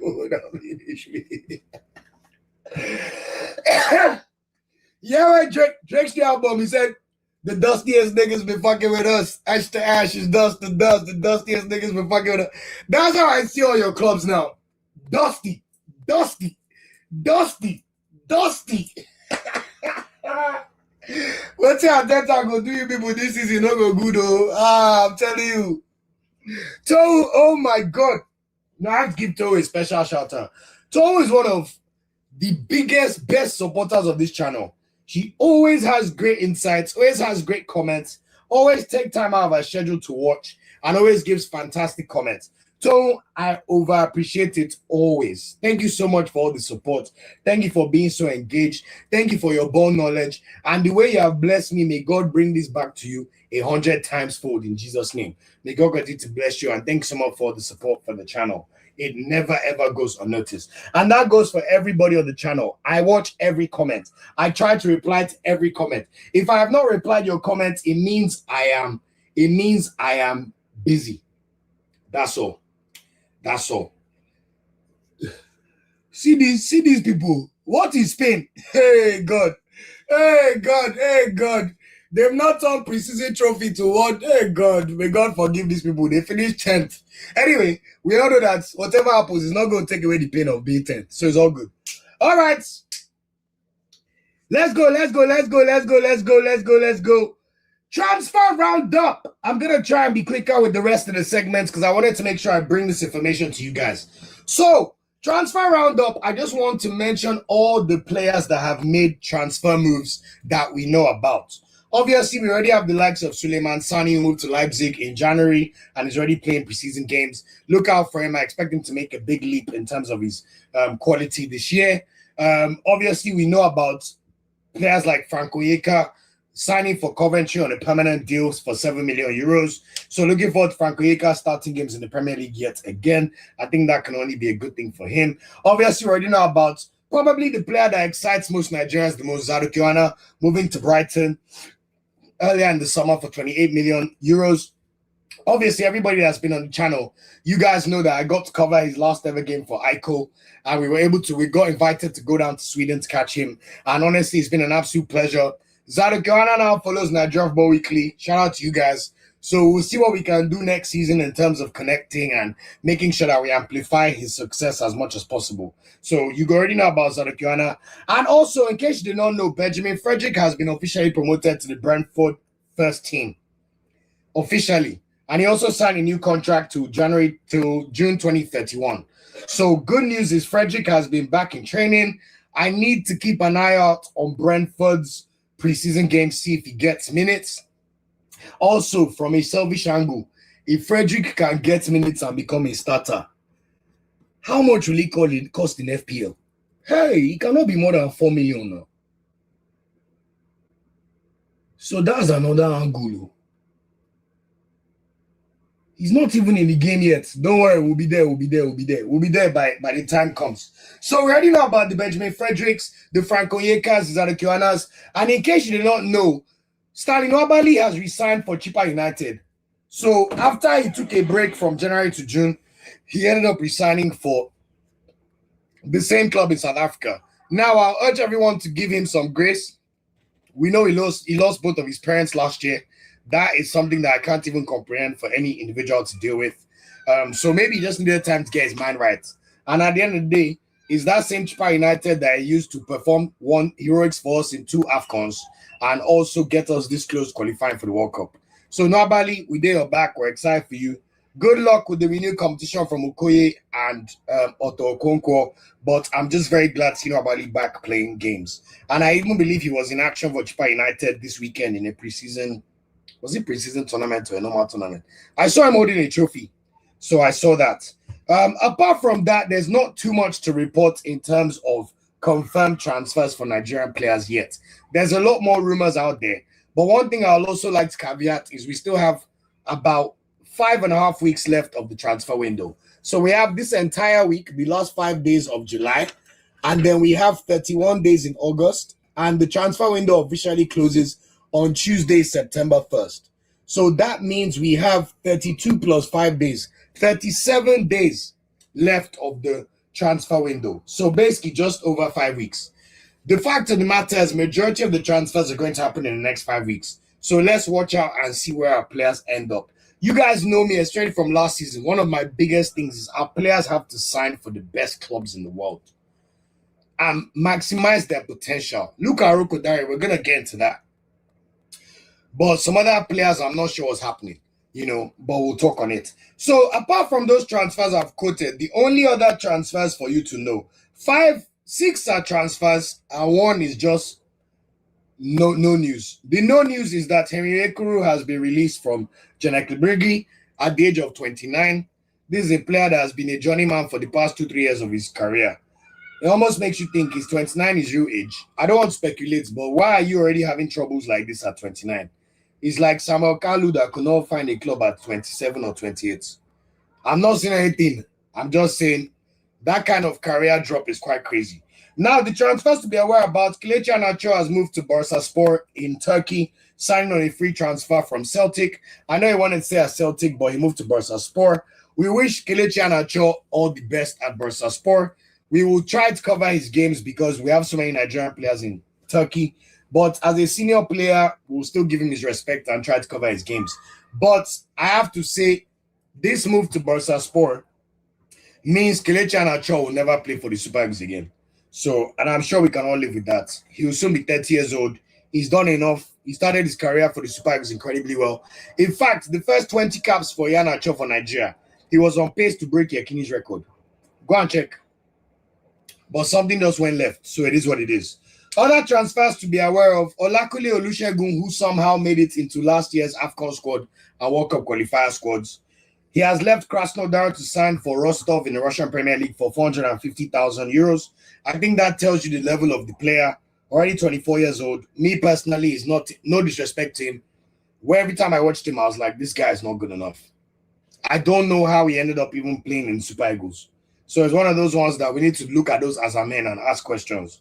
Apart from that, we have Tom Delebashiru, who moved from Watford to Aris Thessaloniki in the Greek league. So that is Fisayo Delebashiru's brother. This is another player that played for Nigeria in the Under-20 World Cup when he was young. We all probably had big expectations of his career, but it just has not panned out. He will never be a Super Eagle, and his brother will continue to be. But the two most important are actually 3. One, we have another centre-back called Victor Akpe.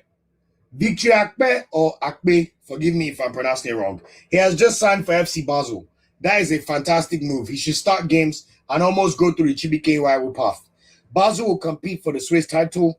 They may play in Europe, and I thought this is the kind of move I expect from our youngsters, where you can still get the exposure of playing for a top club in terms of pressure, but at the same time, you're away from the limelight enough that you can build your career the right way. So, Victor Akpe, we're looking out for you. Mind you, this is apart from the fact we have Bassi, we have Frederick, we have Igor Ugbo, we have Chibuike Nwaiwu, we have Emmanuel Fernandez, we even have Shemi Ajayi that is still 33, and now you're telling me we have Victor Akpe. So centre-backs for the next 4 or 5 years, Nigeria, we have no problems whatsoever. So continue to look out for Victor Akpe. I'll do my best to cover him on a weekly basis as well. But the 2 most important transfers to be aware about in terms of players that we're familiar with. Raphael Onyedika, 23 years old. We know he left Victoria Pilsen, signed for Pizza in Syria in January. He scored on his debut in Syria, but after he scored on his debut, everything went downhill. He got a red card in one of his games. He did not score a single other goal for Pizza in 16-plus appearances. And honestly, that move looked doomed from the start after the first few games. Thankfully, he has somehow been rescued by Genk, and I think that is no small part to all the work the Nigerian players have done there in previous years, including Nwaiwu, including Arokodare, and the rest. So Genk have officially signed Raphael Onyedika for 10.5 million euros, and he will be their starting striker in this season that's coming forward. Now, there's a part of you that might be excited in terms of certain fixtures that Genk may be able to play, but Genk are not in the in the Champions League.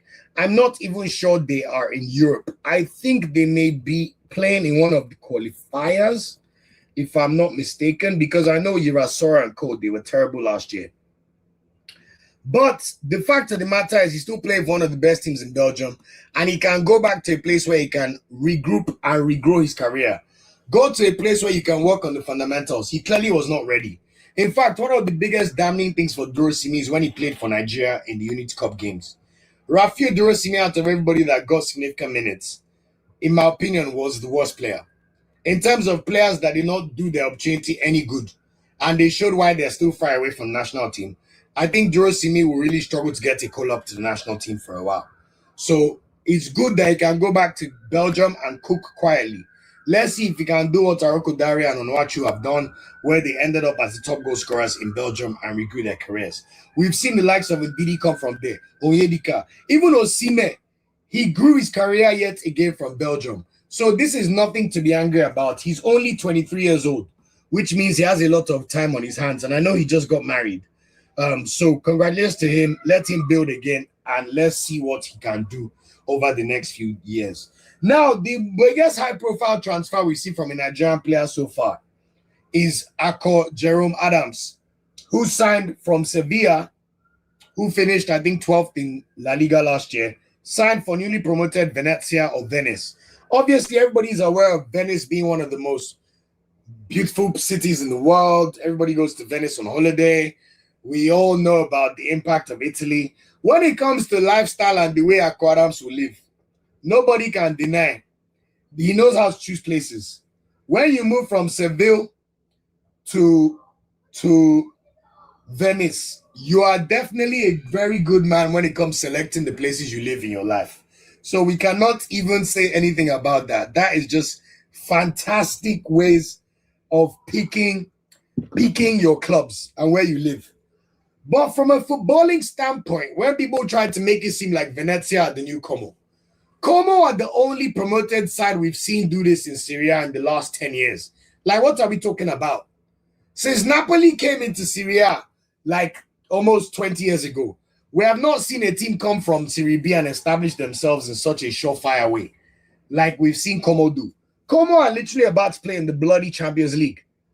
But guess what? We already knew about the investors from Henry, Fabregas, all these guys. Yes, Venice have new American owners, and you can see some kind of ambition. But let's not act like we don't know that Venice have just come up from Serie B. Like, I understand that there must be something we don't know about that would have made him sign. And yes, Venezia finished top of Serie B last year by 1 point over Frosinone. But there's nothing we have seen so far that will make us be absolutely sure about the way Venezia are going to perform in Serie A this season. Now, I will also caveat that last year, I opened my mouth to say I wasn't very happy at Moses Simon's move to Paris FC. It ended up being a decent move. They finished mid-table. But guess what, Nigerians? We all kept complaining about Moses Simon's performances for Nigeria. So I just want to caveat and understand what we're talking about in terms of still being disappointed with this move. When you look at their current squad, we still need that updated for the new season. But I don't even see, apart from, okay, Bella Kochap plays for them. Okay, good center-back. Who again is someone I can even point out. Anyway, the whole point is we'll end up seeing what their squad looks like at the beginning of the season. And do not get me wrong, we wish Ako Adams all the best. We want him to play well. I hope he scores 20 goals for Venezia and shuts me up. I watched Nwaiwu score almost 19 goals in Serie A for, what's the name of that club? Was it Cremonese? No, they had one funny name like this. What was that club's name? Salernitana, that was the one. So anything is possible. But you have to admit, when you watch Ako Adams, you cannot tell me this guy cannot play in Champions League. You cannot tell me that he shouldn't have bigger dreams. And I just find that it leaves a horrible taste in my mouth. And Ako Adams is a player that you know is very well educated, very aware of things, very well spoken. So I would love to watch an interview where he explains why he went to Venezia and wants to go and struggle for Serie A and relegation battles. When I look at this player, he could have started for Lazio. In fact, when I look at Serie A table, apart from the big boys like Inter, even Juventus, who are they going? We know Vlahovic is gone. They will try and sign Balogun. Milan are literally fucking out 75 million for Gonzalo Ramos. Can I even say with a straight face Gonzalo Ramos better than Akko Adams? So, and Fiorentina were trying to sign Aroko Dari. If Fiorentina can sign Aroko Dari, why can they not sign Akko Adams? So, it just leaves an interesting taste in my mouth, man, when I think about some of these moves. Look, we will support him with our whole chest. But I know that this is a player that could have played for Everton, for example. When I look at Kenny Barry and Beto, you cannot tell me Akko Adams could not do a job there. Everton. Fulham. Have you seen Fulham strikers this season? Try and play FPL. Go and check Fulham strikers that are supposed to play under Arbeloa. So it just makes me wonder, what are these agents doing? And look, he may kill it at Venezia, and in 1 year, he's going to sign for Inter Milan, and we will all shut up. But I watched this guy already struggle for a Sevilla team to score 10 league goals last year in 32 games. Before he went to AFCON, he had 6 goals already. Between the end of AFCON and the end of season, he only scored 4. And at least 1 was a penalty. And 2 of those goals were in the last 5 games of the season. Don't you want to play for a team that looks like they will play on the front foot and will create chances for you? So it's just an interesting move, man. He's already 26 years old. So it's going to be 27 for this Venezia season. So when you even think about your options for making big moves, it just leaves a lot more to be desired. But I will caveat that left to me. As long as he performs for club and he comes Super Eagles and he scores, I will shut my mouth up. But I think there's certain moves you make that also do not consolidate you as the starting striker of Super Eagles. You are the starting striker of Super Eagles. But if Terry Murphy has a fantastic season and starts well, if Victor Boniface remembers who he is, for example, if Gift Urban signs for a good side and ends up playing well, if Taiwo Oni starts the season well, you could easily lose your place. Yes, I don't think it will happen because seeing kind of these Akko Adams can do for us compared to some of these strikers, But if someone like Ileni Kana starts balling out all season, or Uchenna Ogundu hits the ground running for Auburn this season, nobody will say, oh, Akko Adams is a must start by any means. If you ended up signing for like I don't know, Hoffenheim or Leipzig, would anybody be complaining? So I just find some of the moves we make to be very interesting, man. So it is what it is. But anyway, those are the transfers that we've seen confirmed so far. I will then go to the rumored transfers that we've seen rumors about them happening or not. But let me go to the comments. Cote d'Ivoire up by 2-0. Amazing. Born in Nigeria, and I mentioned about Nwaiwu B. Shout out to Nigeria for winning the game. I hate this regional stuff so much, I won't lie. But good to see. Adeola, thanks for the confirmation. Manchester United consultants, this is not a Man U channel, but if you really sign Oli Watkins, good luck to you. That even makes me more sure that you will never win the Premier League, at least not in the next 5 years. It's not Oli Watkins they are coming to come and bring to gunfights. Good player, but Manchester United, you guys used to have Dwight York, Ole Gunnar Solskjaer, Teddy Sheringham, and Andy Cole at the same time. You guys were even so greedy. You had Tevez Jr. and Berbatov at the same time. You even signed Van Persie from us. And now it's Oli Watkins that is making you excited. Wow. How the mighty have fallen. So, shout out to Prince Gel 8967. First of all, thank you so much for the super chat. As you bless me, may God continue to bless you. May all you desire over the next year and beyond come to fruition in Jesus' name. And God bless you. Thank you, thank you, thank you. He says, newly promoted Akko Adams, Italian team, Venezia, piped Gala 3, no response. And VO9 didn't see the goalpost. I've told you guys, if we all watch football, don't ever take preseason results seriously. Preseason, we see all sorts. I've watched Arsenal draw to Bournemouth before. Like, preseason is preseason. It's all about your fitness. We will judge Venezia when Serie A match day 1 starts. It's as simple as that. Adeola said, watch out Femi Aziz. Oh, we must always watch out Femi Aziz. By the way, if you've not seen it, go and watch my exclusive interview with Femi Aziz on TikTok, on YouTube, on Twitter. In fact, some guy stole my interview with Femi Aziz. I went to go and post it on TikTok and got almost 1 million views. I begged him to tag me, not tag me. And I reported him to TikTok. He now came to my comments and tried to make it seem like he was my friend or someone that liked me. I was telling me that I should allow him to keep my content on his channel. after he ignored me. You know those Nigerian channels, that all they do is steal people's content because they want to make money from TikTok. So Femi Aziz were very all over Femi Aziz. In fact, his actual agency, Arete Limited, they know me very well. They even collab a lot with the platform on Instagram. So I'm really hoping that Femi Aziz can move to the Prem. And we already saw how excellent his first few games for the Super Eagles were. So he's someone that I'm looking out for in the next 5 weeks as well to see what kind of moves he ends up making. So let's see what happens. LV and I already spoke about this, about Akko going to Ajax.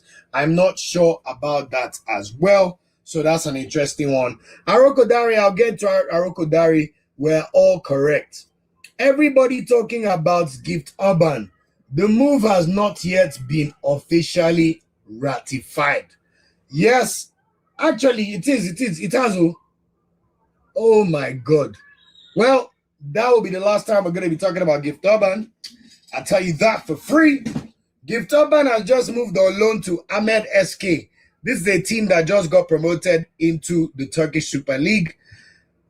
I don't know what to think about this guy, man. Like, when you think about the promise and the way everybody was talking about him, what's even pissing me off is the way clubs are very happy to let him go. Hoffenheim, they're about to play in the Europa League. They finished 5th. They've already thrown you away. Verona, loan. They said, don't worry, we don't want anything to do with you. Lyon paid 15 million euros for you. They said, don't worry, we don't want anything to do with you again. Go to Hoffenheim. And this is all within the last 2 seasons. So honestly, if Gift Urban somehow scores 20, 30 goals for Ahmed SK, we will talk about them. Yes, they are making some moves. They've signed Alban Lafont, the goalkeeper that used to play for France, that now plays for Ivory Coast, but he's even a bencher there. And Gift Urban is by far their biggest signing. So I'm not going to be covering someone from Ahmed, but whenever he does anything useful, we'll mention him. So thanks for mentioning that out. Adeola says, why do players not get moves to Real Madrid and top teams? My brother, we all have the same questions. To be fair, the only Nigerian player right now, apart from Lukman that we have there already, maybe Bassi. Bassi can play for like an Inter. Although I heard Inter about St. John Stones. It's obviously Osimhen. Osimhen is obviously the one that we know should not be a Galatasaray and should be playing for one of the best clubs in the world.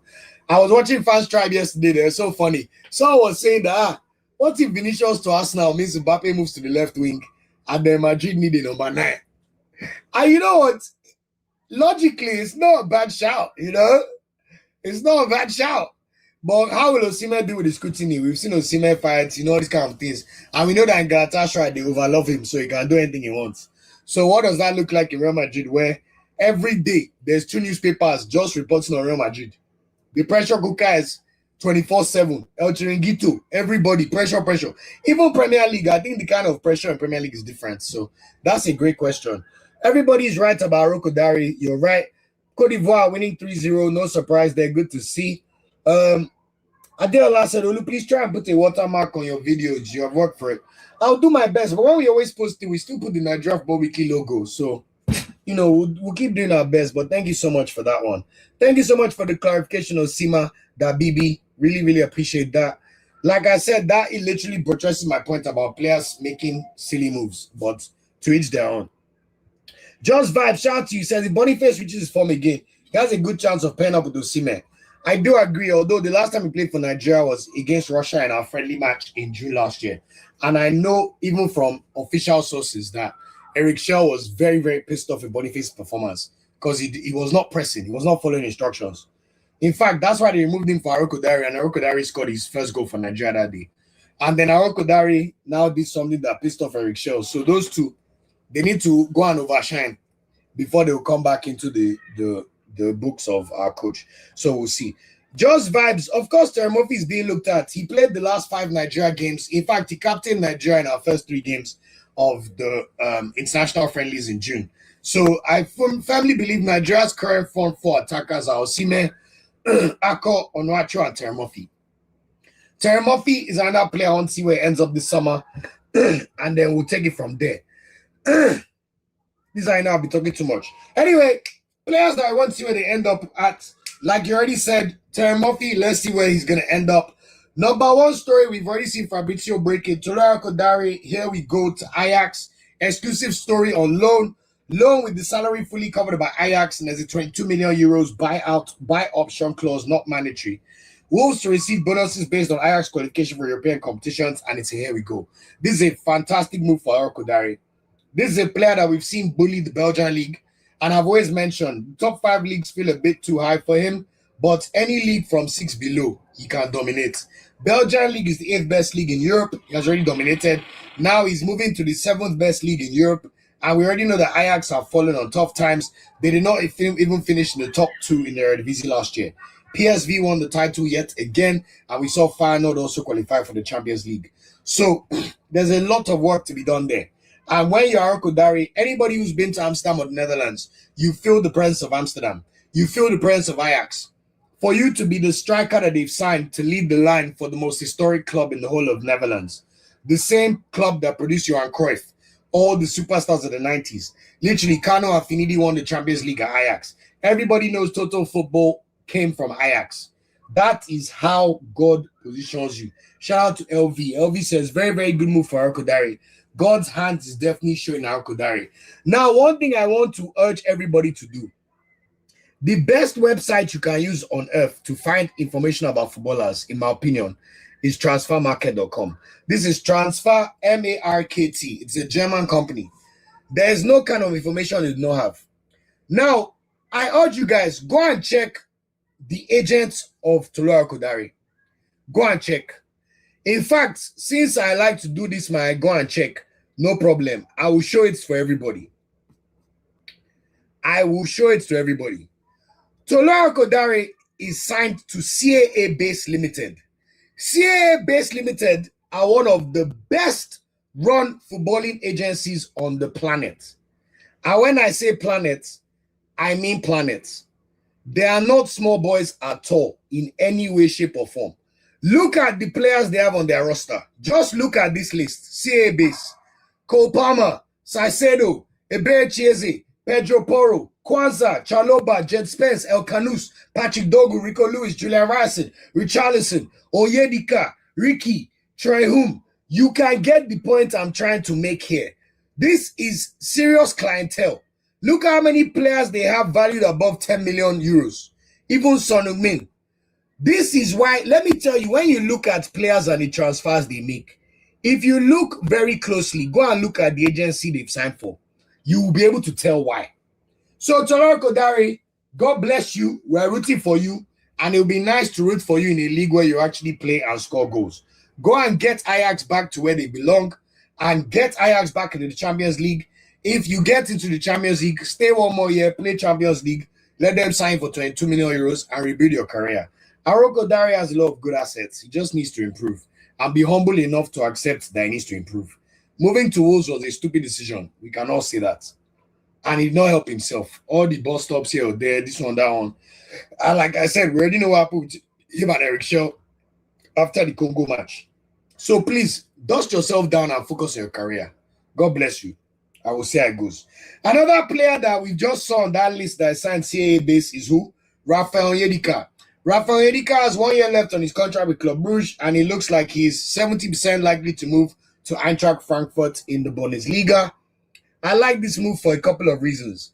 Yes, Eintracht Frankfurt did not finish in the European positions last year. They ended up finishing 8th, so they missed out on the Conference League by 3 points. But Eintracht Frankfurt are one of the best-run clubs in Germany. They are the home of Oliver Glasner. They won the Europa League about 4 or 5 years ago, beating Rangers in the final.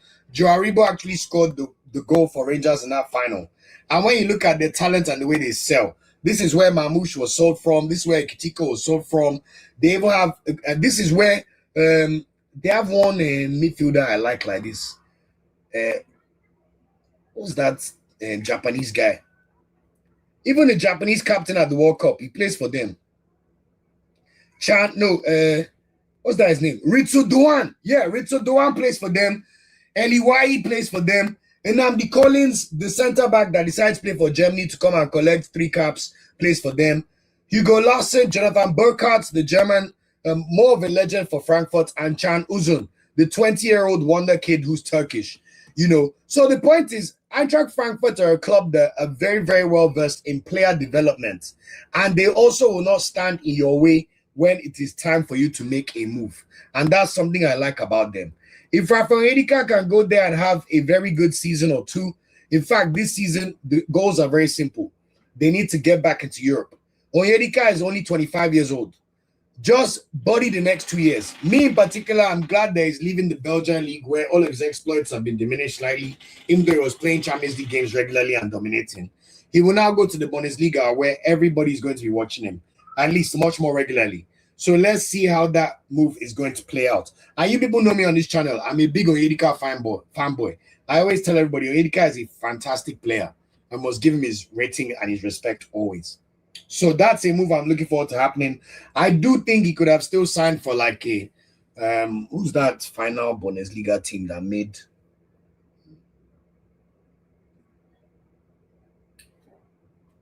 what was the Bundesliga table? It's not Hoffenheim because Hoffenheim just lost out on the Champions League spots. Stuttgart, for example, are playing Champions League next year. There's no reason Onyedika could not have signed for Stuttgart, you know. So those are the kind of things that I love to see our players move because playing Champions League is very important for your career. And obviously, we know a lot about Eintracht Frankfurt. Even when they were launching their new kit, who did they bring to voice it over? The one and only legendary JJ Okocha. You know, even that great goal he scored against WAFCON was playing for Eintracht Frankfurt. So I'm sure if Onyedika signs for them, they'll find a way to link Okocha and Onyedika. Shout out to LV for saying Frankfurt's a nice city, a lot of Nigerians there. Frankfurt Airport was one of the first airports I went to in my life as well. When I was 4 years old, I almost got lost at the Frankfurt Airport. Shout out to them. LV says, Arokodai will do it in Ajax. I agree. Adeola says, I love the fact Tuli rejected that Turkey move. I agree. And I like how he waited for the best as well. So let's see what happens. Osima Dabibi says, what about Chibuike Nwaiwu, the Denda? Don't mistake him with Benjamin Frederick. Chibuike Nwaiwu looks like he's off to Fulham or Crystal Palace, but Trabzonspor are holding out for a big fee. So let's see what ends up happening there. But I think he will end up coming to the Premier League. The rumors are germinating nicely, which is good to see. Apart from that, I heard a rumor about Nwaiwu going to Fenerbahce. I don't know how true that is, but let's see. There's also a rumor about Filippo Telle leaving Basel and going to Lecce in Serie A. So let's see on that one. But apart from that, no real concrete rumors. There's still rumors about Emmanuel Fernandez. He may end up playing for Leverkusen or Dortmund. So watch this space. And of course, we know that Samuel Chukwueze is back with AC Milan as well. So let's see what happens. As for Chibuike Nwaiwu, Florian Plettenberg, who's been fighting with Fabrizio, did mention over the weekend that Fulham and Chibuike Nwaiwu have already reached a verbal agreement. Fulham are now in direct contact with Trabzonspor to negotiate a deal. Chibuike Nwaiwu is also on Crystal Palace's shortlist, but their current priority is Chris Lane Matsima, with concrete negotiations ongoing with FC Augsburg. I do know that deal for Matsima was rejected, but I have a feeling Chibuike Nwaiwu will end up signing for Fulham, and he will end up pairing and starting alongside Calvin Bassey. Can you imagine if you have Chibuike Nwaiwu and Calvin Bassey as your starting centre-backs for Fulham and also the Nigerian national team? Then you have Benjamin Frederick, who will be starting for Brentford. Then you have Emmanuel Fernandez, who may end up at Leverkusen or Dortmund. That's just 4. Then Igbo is still playing Champions League. Shemi Ajayi is still playing Premier League games, even though I think he may start on the bench. But you get the point. Chibuike Nwaiwu, what an incredible rise. Shout out to IoT of Eagles Tracker for interviewing him in November, December last year when he was still at Wolfsberger in Austria. He made a move to Trabzonspor in January and absolutely dominated the Turkish league. 5 months of just incredible play. He even won the Turkish Cup, scored goals, line-breaking passes, assists. Every time I watch Chibuike Nwaiwu, I was like, wow, this guy is a jogador. And I know he played in the MPFL and even started as a DM, I think for Imba. And you can see the ball, you can see the ball skills he has. He can play football. He's not just a no-nonsense centre-back. Chibuike Nwaiwu, may God continue to protect your life, honestly. And honestly, the way you've risen, even the way you performed in those Unity Cup games, I know what my eyes saw. Keep shining. Keep shining. You give me so much pride and happiness looking towards the future. So, guys, I think we'll end up seeing Chibuike Nwaiwu sign in the Premier League. So let's see what happens there. And then let's also see what happens to a few players that we're intrigued about. Ola, I know, should be starting for Nottingham Forest this year. Obviously, they've signed Oliver Glasner. So what does that look like in terms of his formation? I also know that Nottingham Forest are trying to sign another right back from, I forgot the player's name. But let's see what happens to Ola. I know, I think he needs a big season for sure. And we know that he extended his contract. Abdoulaye Bewene, anybody who watched the Nigeria games against Poland and Portugal, do you remember the right back that impressed us? He started the season for Bani Kostrava already, which is good to see, but I'm intrigued to see if he ends up making a move. Ryan Alebioshu, there's no way you can stay at Blackburn Rovers. So, Alebioshu, I want to see what's going to happen with you as well. So, these are the kind of players that we need to see what things germinate in the next 5 weeks for them. You know, even in Obi Naibuke, he's the first MPFL player I watched play for Nigeria in at least 10 years. That impressed me so much. That left back is fantastic. I know what my eyes saw in that Unity Cup. He was absolutely unreal. So is he going to stay at Rangers for long? I would not think so. Akin Somiro is back at Inter Milan. Are they going to organize another loan move for him? The way he was playing for Pizza before the AFCON, I thought there's no way that Inter will not take a punt on him. Just 21 years old, not 22 till November. Obviously, a great export from the Beyond Limits Academy in Nigeria, and just an absolutely incredible player. I love his journey so much. It's interesting. We've heard rumors around Monza, Werder Bremen, Mönchengladbach, Bologna. Someone like him, if he goes to Bologna and starts all season, that would be a great move. But I'm telling you, Akin Somiro is coming. And he's not just a DM. He's a very good central attacking midfielder. Not attacking midfielder, but very good central midfielder, like box to box. He also has a good pass on him. So I think there's a lot for us to watch out for when it comes to players like Akin Somiro. Also, Alassane Yusuf. He went to MLS 2 years ago. I have no reason why. But we've been watching him when he came to play Unity Cup games. I cannot even lie to you. Alassane Yusuf played his skin out. Against Jamaica and Zimbabwe. He was incredible. So, my friend, make your way back to Europe. Stop all these MLS yans. We know you want green card, but please, are you a footballer or not? Do you want to play for Super Eagles or not? Chris Antuche, he's back at Getafe. Is he going to stay at Getafe? You saw him hugging Berdelas, being very excited. I'm intrigued to see what happens to Chris Antuche. And, of course, Terry Murphy. So, those are just a few players that we want to see where they end up over the next few years. Kehinde Familoni, shout out to you. I already spoke about Femi Aziz. I hope he moves to the Premier League. I've not heard any super concrete rumors, but like we know with the transfer windows, these things will probably accelerate over the coming weeks. So let's see where things end up shaking out. But I've not heard any rumor for Femi Aziz that I can bank on. I've heard Aston Villa are interested, but to be honest, I want Femi Aziz to go to a club that he will start. Even if that's one of the promoted sides, just make sure you go somewhere that you will start. That's what I want to see. Just vibes. You have a very strong defense, so very strong. Even if you look at our fullbacks, between Bewene, Osai, go and make a move, man. Go and make a move. Samuel Isife, obviously, we want to see what Yemechi ends up doing. At least the Olympiacos. There's a lot for us to look at for. So let's see what happens. Just Vibe says, who would you start alongside Bassi? At the moment, Frederick, because Frederick has played crucial World Cup qualifiers. But make no mistake about it, the way Chibuike and Nwaiwu's trajectory is going, even Emmanuel Fernandez, let's just say that spot's up for grabs. I think Shemi Ajayi will struggle to hold on to that jersey come September. But let's see what happens. Let's see where Akin Somiro ends up. I hope he does not go to Monza or Trabzonspor. I really, no offense if anyone from Turkey is watching, but I am fed up of Nigerian players going to the 9th best league in Europe. Otisumi, I'm tired. Go and sign for a top 5 club. Akin Somiro, stay in Syria. Stay there. Stay there. That's what I want to see. Yeah, so I hope he stays there. LV says Ibuke was president. Bro, he was so good. I'm sure they're cooking up something for him. So let's see where he ends up. Just Vibe said, right now it's Okoye's shirt now. No need to talk about that. Okoye played the last 3 games. We'll see what Eric Shaw does in September. But by then, the league season would have resumed. So we'll see who's playing. But it's Okoye's shirt to lose right now. So, Nabali, good luck. Me, as long as you deliver, I don't have any skin in the game that much that I want it. I love a player so much against another player. The only player in Super Eagles the only 2 players in Super Eagles, there are only 3 players Super Eagles squad that are undroppable. on their day. Osimhen, Lookman, and Calvin Bassey. Everybody else, you can be interchanged for somebody. Even Lookman, if he's having a bad game, Uche, Femi Aziz. Even Bassey, now that we have Nwaiwu and Fernandez. But when you look at pillars, Bassey, Lookman, Osimhen. Even that Lookman not score a single goal in World Cup qualifying. So even him, I'm giving him AFCON respect and African Footballer of the Year. Really, the only two undroppables for any reason are Osimhen and Bassey. Obviously, you have Ndidi and Iwobi that will start most games. I understand that as well. But the good thing is we have a very, very good squad. Oh, love to see him, mate. Love to see him, mate. It also helps that he's a very incredibly handsome fellow. And look, you have to lose what you have to your advantage. I see footballers all the time using it. Do you know how many adverts I saw Giroud talk about how gorgeous he is? Please, they should not stay my boy Maduka's rights.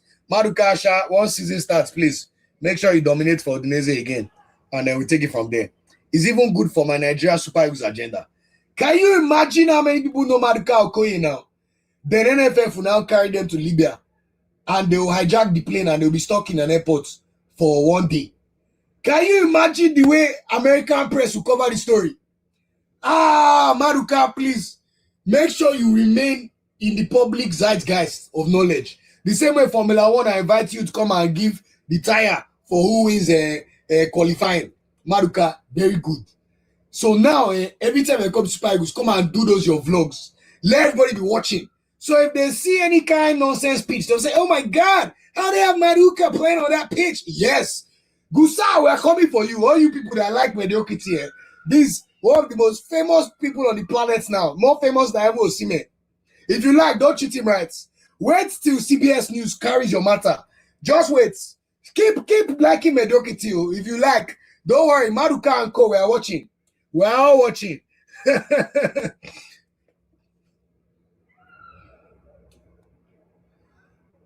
Just Vibe said, Didi is not droppable. You saw a difference in that midfield. Nigerians are so pedantic. I literally just said he won't be an Ndidi and the next tier of people that always starts.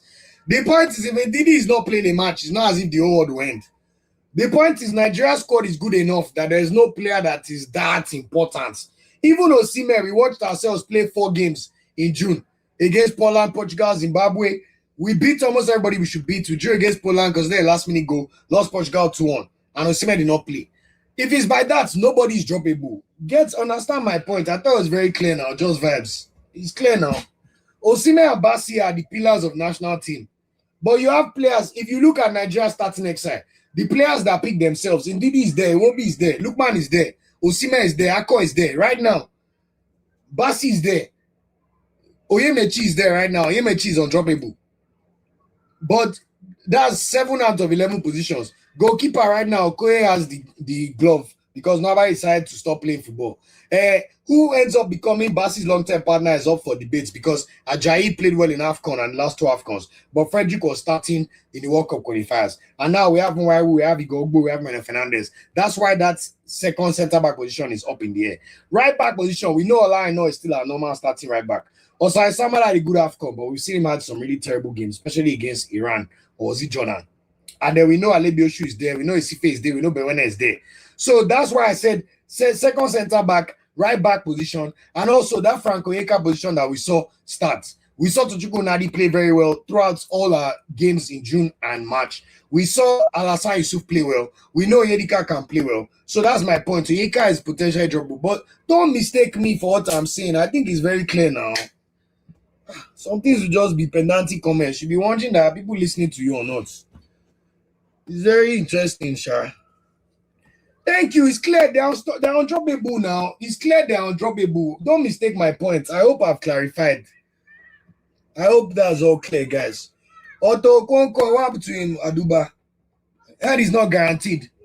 Honestly, Aduba, I even read one rumor about him going to Leicester. I better not go down to League One. Wherever he ends up, we'll come and talk. But the truth is, his family third choice goalkeeper in Nigeria for me. So he needs to go and improve, and we'll see what happens. Lord, Aduba says him and Cardi B got some entertainment. Like I've been seeing, that's what I'm saying, bro. So NFF, if they like, let them keep doing nonsense. By the time Cardi B goes on Instagram and says, oh my God, they got my boy Maduka having to wait for a plane to go to Uyo. Oh my God, they don't even have good training pitches. Can you imagine? in 2026. Good. Maybe that's the angle we need to go and tackle Gusau. That is Dokbemu. Shout out to you, Aduba. Tony Shanti says, Ndidi, Nwobi, and Lukman can be dropped. Even though Simiako can be dropped. We are rebooting first. That's what I was trying to say. I thought I explained it well enough. Like, any team has to trust their best players, of course. But when you have a team is when you have quality options across every position. So I hope that's very clear. Leslie Ugochukwu, good luck to him. Now we signed for Galatasaray. We'll see him when he comes. But I think I was saying to somebody already. I don't think we realize how stacked we are in midfield, though. Our starting midfielders, Iwobi, Ndidi, and Onyeka. You can even equate down Onyeka for Toshiko, who plays for Marseille, by the way. Marseille. That's already 4. Apart from those 4, you still have Raphael Onyedika playing at Club Brugge. And you also have Sarah Delebashi playing at Lazio. That's 6. That's not even mentioning Alassane Yusuf, who had a fantastic international break in June. When I say fantastic, go and watch what Alassane Yusuf was doing. The same way he watched us in that WAFCON in 2022. Those his first opening games in the group stage. That's already how many now? 7. Then that's not even mentioning the Akinsomi Rose of the world, Anthony Dennis, David Moses. So let's go Chukwu. Yes, you are playing for Galatasaray right now. You play Champions League. So go and write your letter to NFF. It's not us that will come and beg you. We are not begging anybody. Unless you are on one area or one kind of position that we know that we need you. So when he comes to come and talk to Nigeria, then Eric Shell will remind him about what he needs to do to break to the squad. So we'll see what he does. But for now, you should go and sit down. Rubbish. Kelechi Nwakali in 2027. Come on. I wish him well as a human being, but he must never ever come here. In fact, Nwakali being invited for that AFCON under Eguavon should have been the reason they should have sacked Eguavon. Eguavon is one of the most useless people in our organization. Fails every KPI and is always in a job. You better get him out there. Even that team, Shedao should go and do work. I've never seen enough from team to be sure we can even do anything to improve our team, to be honest. So we'll see what happens. And now we are talking. Chris Antucci, I need him to have a big season. Me personally, these are one of the players I'm looking out for this year. We'll do a once to watch for the season. Players that we're watching for the season. And I will look out for that massively. So let's look out for that. So we're stacked, man. We're stacked. I'm telling you, everywhere, stacked. Alassane is cooking, and I'm telling you, he's cooking for Super Eagles too. So he should leave the MLS and come back. Nigeria is not Paraguay that needs players in MLS. Please, better go and find your way back. When you're winning the Belgian title with Royal Antwerp, you now decide to go to MLS instead of you to go to Serie A or Premier League. Alassane, it was enough for the wise. Exactly, we don't need to go to go. When he's ready, he should come and show us the workings that we cannot deny him. Then we'll take him. This team, Erebunam, like I said, how many matches did he start for Everton? Let's use eye test. What has Team Erebunam done enough? He himself, he has to go and wait. He will write letter and beg. Then we'll come and see what happens. He should switch, no problem. We'll see. Then he will go back to pecking order and we'll see how well he plays. Me, if you are not a starter and you think you can come and be doing shakara for a whole Super Eagles, don't be deceived that we miss one couple. In this African continent, even Morocco, if they face Nigeria, neutral ground, they go, yeah, well, hey, Super Eagles no small. Oh. Thank you very much, Just Vibes. AFCON 2027 is a must win. I've already said this one all the time. Ibrahim Gusau, are we being serious here, Kendi? If I ever see that guy near Super Eagles again, that would tell me I was serious Super Eagles. Charles, hey, shout out to Charles, man. Shout out to Charles. Bro, we already spoke about it. Shout out to was it the Eaglets for winning Ghana? I think it was 4-2. That was fantastic. Hope you're well. Hope you had a great day. God bless you all. Exactly, Just Vibes, you're on my bag. Ask everybody on this channel. I've said this thing 100 times. Next year's AFCON is the battle of the big boys. No big boys hosting AFCON this time. So, equal playing field. If any country even has advantage in Nigeria, we are going to Anglophone-speaking countries. I know the way when I went to Morocco, I entered club, man. They won't hold me with pile. I don't hear Arabic music. I manage. But Kenya, Tanzania, I've gone there before. I know say na Ashake the rain. I know say na Whiskey the rain. I know say na Burna Boy. Na Rema. So When it comes to food, culture, language, cultural proximity, this next AFCON, there's no excuse. All of us, neutral pitch. Uganda, Tanzania, and Kenya cannot win AFCON. So all of us, let's go there, blue for blue. And then we know there's one country that should have been in the World Cup that was not there. So they have to make their citizens happy. And we'll be there by God's grace to witness in person by the grace of God. I wasn't able to go to Morocco for the women's WAFCON this time because we have to make financial decisions. But that one, by God's grace, will be there. Our squad choke. Our squad choke, man. Choke. Hey, Sabi. Good to see you, my brother. I appreciate you, man. From Athens. Wow, I love that so much, man. That's another country I need to visit very soon. In fact, it's top of my bucket list alongside Brazil. So if I'm there, I'll give you a shout, my brother. Hey, Charles, we'll see what happens with Anthony Dennis. I know the deal has not been done, but I want to see what happens with Anthony Dennis over the next 5 weeks. We definitely do not need Ugochukwu and Tosi. Ugochukwu, I don't even want to lie. If he plays well for Galatasaray and he's playing well in Champions League, there's definitely a spot that could be found for him. I don't want to deny. But he must become better than the 6 we have currently. And in my opinion, he's not better than Didi, he's not better than Iwobi, he's not better than Onyeka, he's not better than Chukwueze, he's not better than Fisayo, and he's not better than Onyedika. So, we shall see. On the 23s, let's wait and see. Let's see what happens with Shell and Co. I'll tell you, I love this word. I'm going to use this. Expired names. I'm going to start using that word. Expired names. Expired. If you shakara Super Eagles too much. This is a country that 1 in every 6 black people in the world is from Nigeria. Talent pool is not our problem. Organization is the problem. This is not Gambia that the entire population is 2 million. We know they beg anybody. If you combine population of Ivory Coast, Senegal, Mali, Gambia, add Ghana, add all the West African countries' population together, minus Burkina Faso, it's not up to Nigeria. That's how much we have. We have just human beings. We don't have a local league left. Look how many talented players were coming. They've not broadcasted the league in how many years? I love this word so much. I'm going to use it. I ask for your blessing. Expired names. No, that one is powerful. Don't bring the expired player near me, I beg. That's exactly what Tosi Adebayo is. Expired. I'm telling you, man. Don't blame Arsenal, no, don't blame Arsenal. One of the other clubs that wanted striker now. I would like still paying me that Osimhen is not going to Premier League, but honestly, at this point, I don't want to think about things that will upset me. Someone that could be playing for Premier League champions or anybody. I'm telling you, Aduba, what a great word, expired. Yeah, bro, we've spoken about this. Yeah, I know it was Moroccan fans. I didn't know Moroccan footballers also posted on Esther's accounts. That's crazy. That's crazy. That is crazy. Anyway, before I finish and we go to some more comments, I just wanted to give you guys an update because the Czech League has actually resumed. This weekend, we saw a few Nigerian players, especially playing for the best clubs, resume their league season.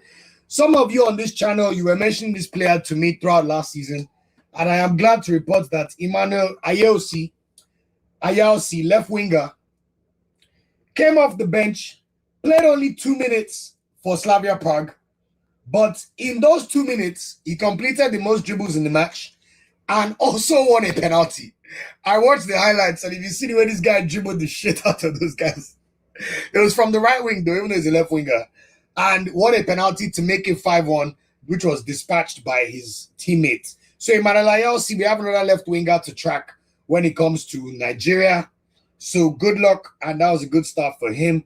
David Moses was suspended, the midfielder who we're tracking seriously. Very, very good player. We're playing Champions League again. Igor Ogbo is, of course, injured, so he was not in the squad. And we saw Mubarak Suleiman, the number 10 we have high hopes for, and Samuel Isife, the right wing back, stay on the bench. Slavia Prague opened their season with the 5-1 win. Of course, they're the defending champions, and they will be playing Champions League. And we have a total of 5 Nigerian players on their books. So that is very good, especially for my Champions League agenda, which means Slavia Prague alone are supplying 5 of our boys to the Champions League. So we'll keep a good eye on them. Even though we know last year they lost all their games. I think they drew one. Still, they're playing Champions League. Now, Abdoulaye Bewene, who blew all of us' minds after that performance against Poland in the friendly match in Warsaw in early June. He made his return for Banik Ostrava in the league, played 89 minutes at right wing back. They beat FC Zlin 1-0 on Saturday. Their next match is against Slavia Prague on Saturday at 4 p.m. This is a player also that was rumored to be looked at by the big clubs in Czech Republic. But when you look at the way he performed against Poland, you have to admit this guy can play for, let me not get carried away, but he can play for one of the better clubs in the top 10 leagues. So let's see how things shake out for him. But I wanted to make sure that everybody's aware that some league football has started. Also, Salim Fago Lawal, who we were not happy made the AFCON squad last year, but I know there's a good player in there somewhere. He played 45 minutes for Victoria Pilsen to start the season. Unfortunately, they lost 3-1 to Slovan Liberec, so they need to figure things out. I mean, yeah, they lost to Victoria Slovan Liberec 3-1. So they need to figure things out. But Salim Fago is a player that I want to look at very closely this season. Because I know that even talking to some of the Super Eagles staff during AFCON, they said in training, the guys have you. So let's see what you can do in terms of moving from D-list to like B-list. So I wanted to just bring some updates to you guys since that league has resumed. We'll see a few more leagues resume this weekend. I know the Scottish League resumes for sure. So we will see Emmanuel Fernandez in action probably before he moves leagues. So look out for that. The Scottish Premiership will resuming. Is there any other league that's interesting that will be resuming?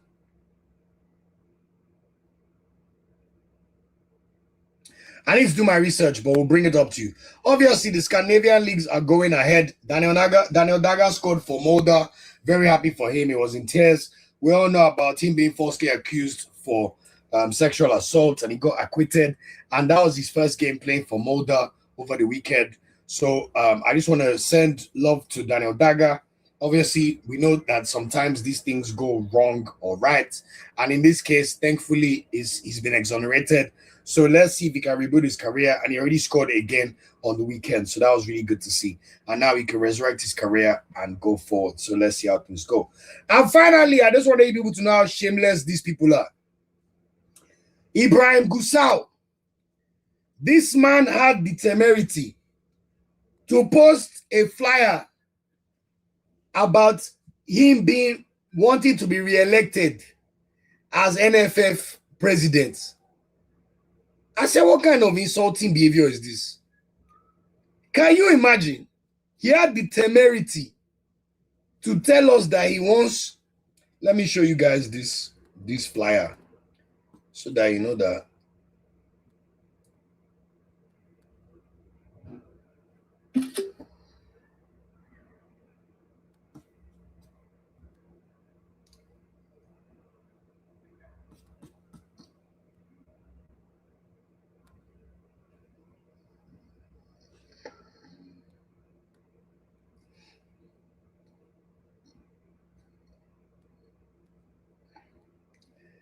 I want you to see that picture.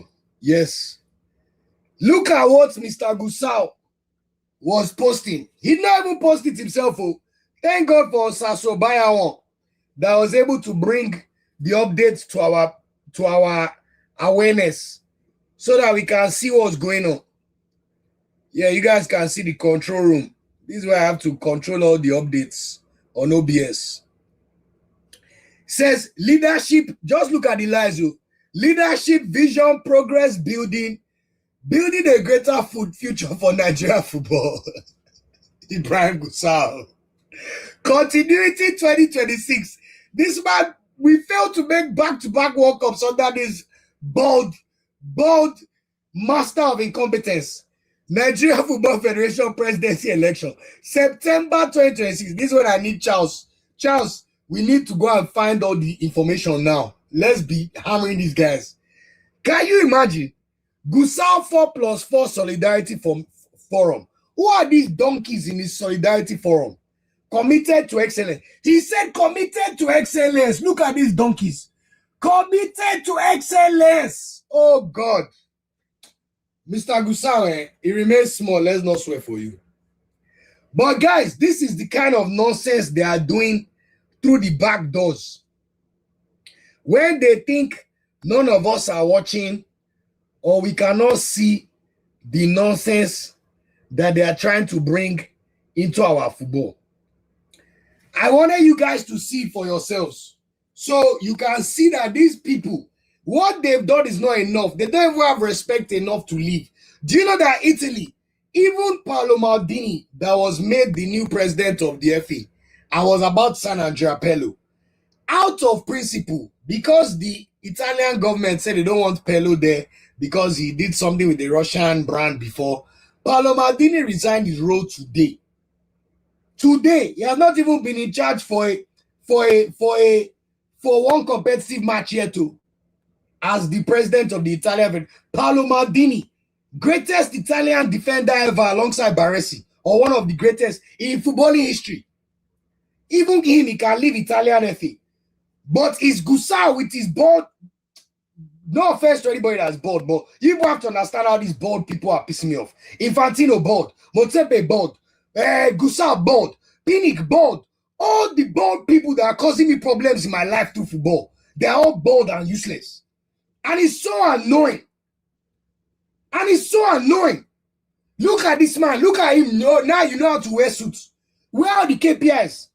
You failed to go to back-to-back World Cups. The league is non-existent. You do not know how to create any revenue-generating machine in any form for the NFF. Women's football, useless. Underage football, useless. When last did you watch Nigeria make an under-17 World Cup? When last did you see Nigeria make an under-20 World Cup? When last did you see Nigeria make the Olympics? When last did you see Nigeria have one competent stadium in Nigeria? And don't mention that Oyo Stadium to me. You even watch Premier League every week. You even watch AFCON every 2 years. You see what Morocco have. You see what Ivory Coast have. You see what Cameroon have. You see what Algeria have. You see what Egypt have. You see what Cape Verde have. And we should be accepting mediocrity from these buffoons. I'm telling you, anybody that don't like swear words, I apologize. Being kind and being nice to these people does not help. Whether anybody says you don't like politics, I've just seen Tom's message. Whether we like it or not, I am not in the business of allowing things out. We must call him out. Are you up for NFL politics? I don't think so. If he's coming back, nobody can stop him, Olu. Let's leave that one. We cannot leave that one. We must call it out. That is the problem with Nigeria. So much apathy has entered the country that we don't even think we can do anything. Even if we cannot do anything, we must shout from top of our lungs. How can they tell me that it's 37 people that are responsible for voting for NFF presidents? Something that will impact 200 million people. Look at the World Cup. All of us that are always slaving away trying to work out for Nigeria. World Cup will come. All of a sudden, all the casuals are like, how is Nigeria not here? If even the average Nigerian just cared slightly more about the Super Eagles, I'm telling you, these buffoons will have no hiding place. They will have no hiding place. But because we're in a country where they say, okay, accept apathy. Oh, nothing can be done. Let's just keep quiet. It's just the way things are. Nothing can be done. Let's just accept. Let me tell you, there was a time growing up that when I was growing up, it felt impossible for Nigeria to miss a World Cup. If I ask Nwaiwu, we were in secondary school together. The first day Nigeria missed that 2006 World Cup, you would have thought somebody died in my boarding school. We could not believe it. And that's worse. Now we have missed back-to-back World Cups. It now feels as if this is normal. Normal. And the man has temerity to put up picture. Picture. Continuity what? Committed to what excellence? And we're there saying now we cannot do it. That's how the same way Nigerian government to be weaponizing poverty and stupidity. They will Nigeria is the only democracy in West Africa. Apart from since Cameroon is not West Africa. We are the only democracy in West Africa that even with our problems, we cannot change governments. Even Ghana, they still manage to find a way. Senegal, same thing. Only Nigeria will just accept our whatever they have given us and accept. So, guys, we must amplify this news. I've been talking for over 2 hours, and it's very important. So, we go again tomorrow, live watch along, and I'm very, very glad that the season is back. Obviously, we'll try our best to keep these Monday live streams going because we know that back-to-back champions of the Premier League are coming, you know. So, we look forward to us winning the title. I'm going to go through some more comments to end this, but I want everybody to be aware. We must amplify Gusau. This man wants to take us for idiots. All of us, the clubs we support, we will never allow mediocrity. Ever. Ever. So why should we accept mediocrity when it comes to our football? Give me one good reason. Gusau should stay in charge. Well, we know that the NFF are not even really in charge. It's really the NSC. Sheudiko is more important to Nigerian football than Gusau. Olopade Abi, what's that his name? That one that was telling me he likes my swag and he'll give me tickets for WAFCON semi-final only to let me down. They are so-called more important right now. Because, of course, Nigeria is the only country that ties its mass to its most important sporting federation, to the current presidency, and cannot work independently. So we'll keep watching, man. We'll keep rooting and see what can change and what can come. But it is what it is. So let me go through a few more comments, but I want to say a big thank to everybody, all 58 people that are still here after 2 hours. It means the world. Shout out to the Facebook tribe. Shout out to the YouTube tribe. I do not take it for granted. Shout out to all 3 people who sent me lovely super chats. May God continue to bless you. Tom Oni, Prince Gel 8967, and Remy Ali. May your cups never run dry in Jesus' name. As you bless me, may God continue to bless you guys. LV says, Hall, I look like indeed. Indeed. Super Eagles captain cannot be going to Hall now. God. It is well. Although we know indeed he has British passport, so maybe he just wants to come back to England. But we'll see. Charles said she told... Wait, a Moroccan player told Esther to enjoy her stay in Morocco without stealing food. Wow. Wow. Please tell me the name of that player. When I'm ready, we'll deal with that one. Is she mad? We already spoke about it, Charles. Good agencies. I literally went through his agency, CAA base, Kopama. So many superstars are on CAA base. So that's what we like to see. Exactly. Charles, one of the people that spoke about Ayausi, Amubarak, Suleiman. We keep looking at them. And I'm excited to see what happens to Seni Suleiman and Leipzig. So let's see. Of course, Lawrence, 11th commandment. I like that.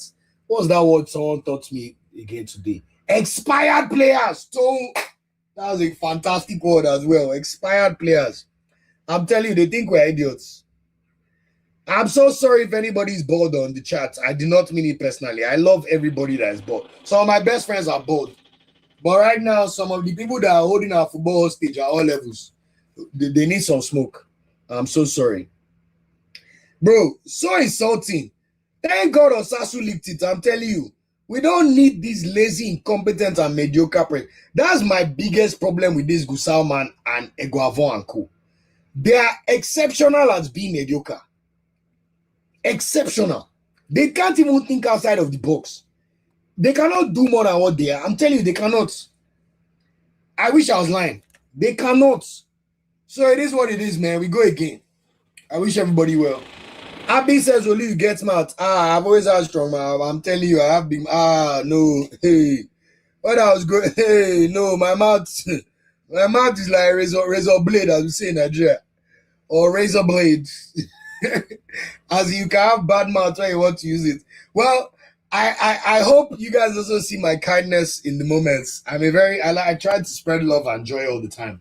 I think it's important to use your words positively. But when it's time to speak to people that deserve to be dressed down, we will bring... Thank you, Sammy. He meant to say continuity of the 2026 failures.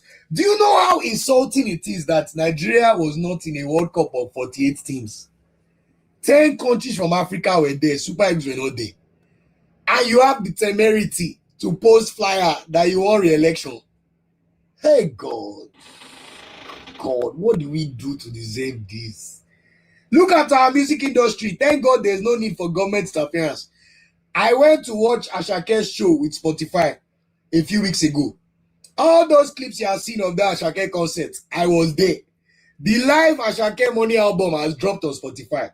See doings. See Burna Boy performing in World Cup final. Doings. Look at Hurricane listening to Big Seven with Burna Boy. Doings. Look at Whiskey. Which kind of doings we never see from Whiskey? Doings. Look at Thames. Which kind of doings have we not seen from Thames? Doings. Look at Rema. I went to watch Rema in Accor Arena in Paris last year. 25,000 people. Doings. Where has Rema not gone? Doings. Davido, Bade. Doings. because we don't have any useless government to interfere. But our football, right now I should be going to Nike Town to go and buy jersey with 10 stars. 10 stars with Oshola on the back. If I go to Nike Town and I ever ask them to give me the Nigeria jersey for this WAFCON, they'll tell me, sorry, we don't have it in stock. Because nobody in that stupid glass house has any brain cells to think, how can we market our national teams better?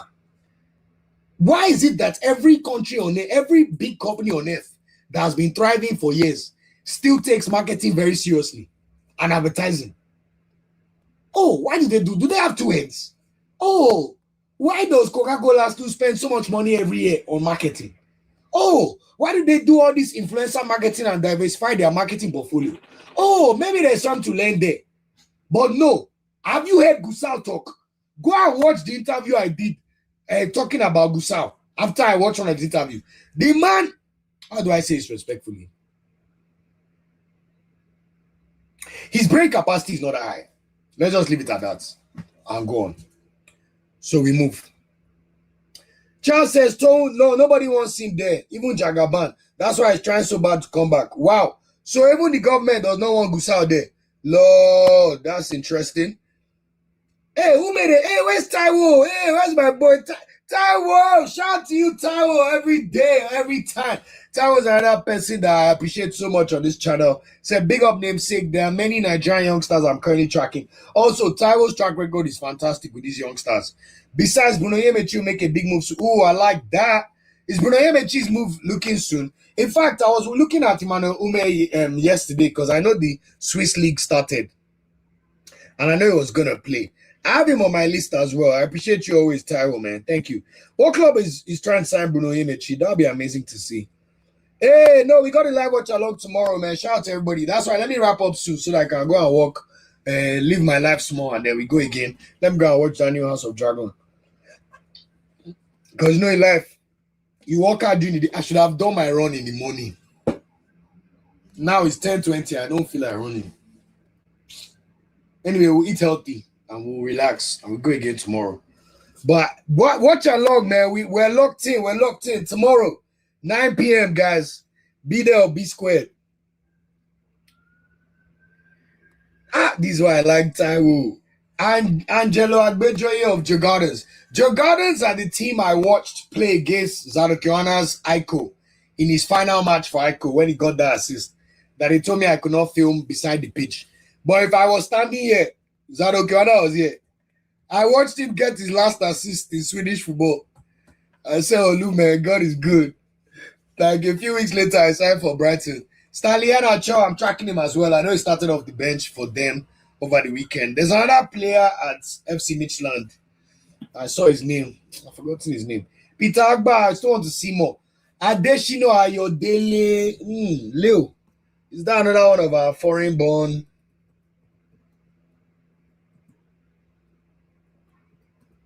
I even saw one name of one guy that could play for Austria. One proper Yoruba name like this. Something is even Yoruba. I forgot his name. This Adeshino Ayodele, how good could he be?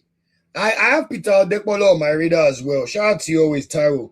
Ume Emmanuel, yes, right-footed. Plays. Oh, he even scored yesterday. Amazing.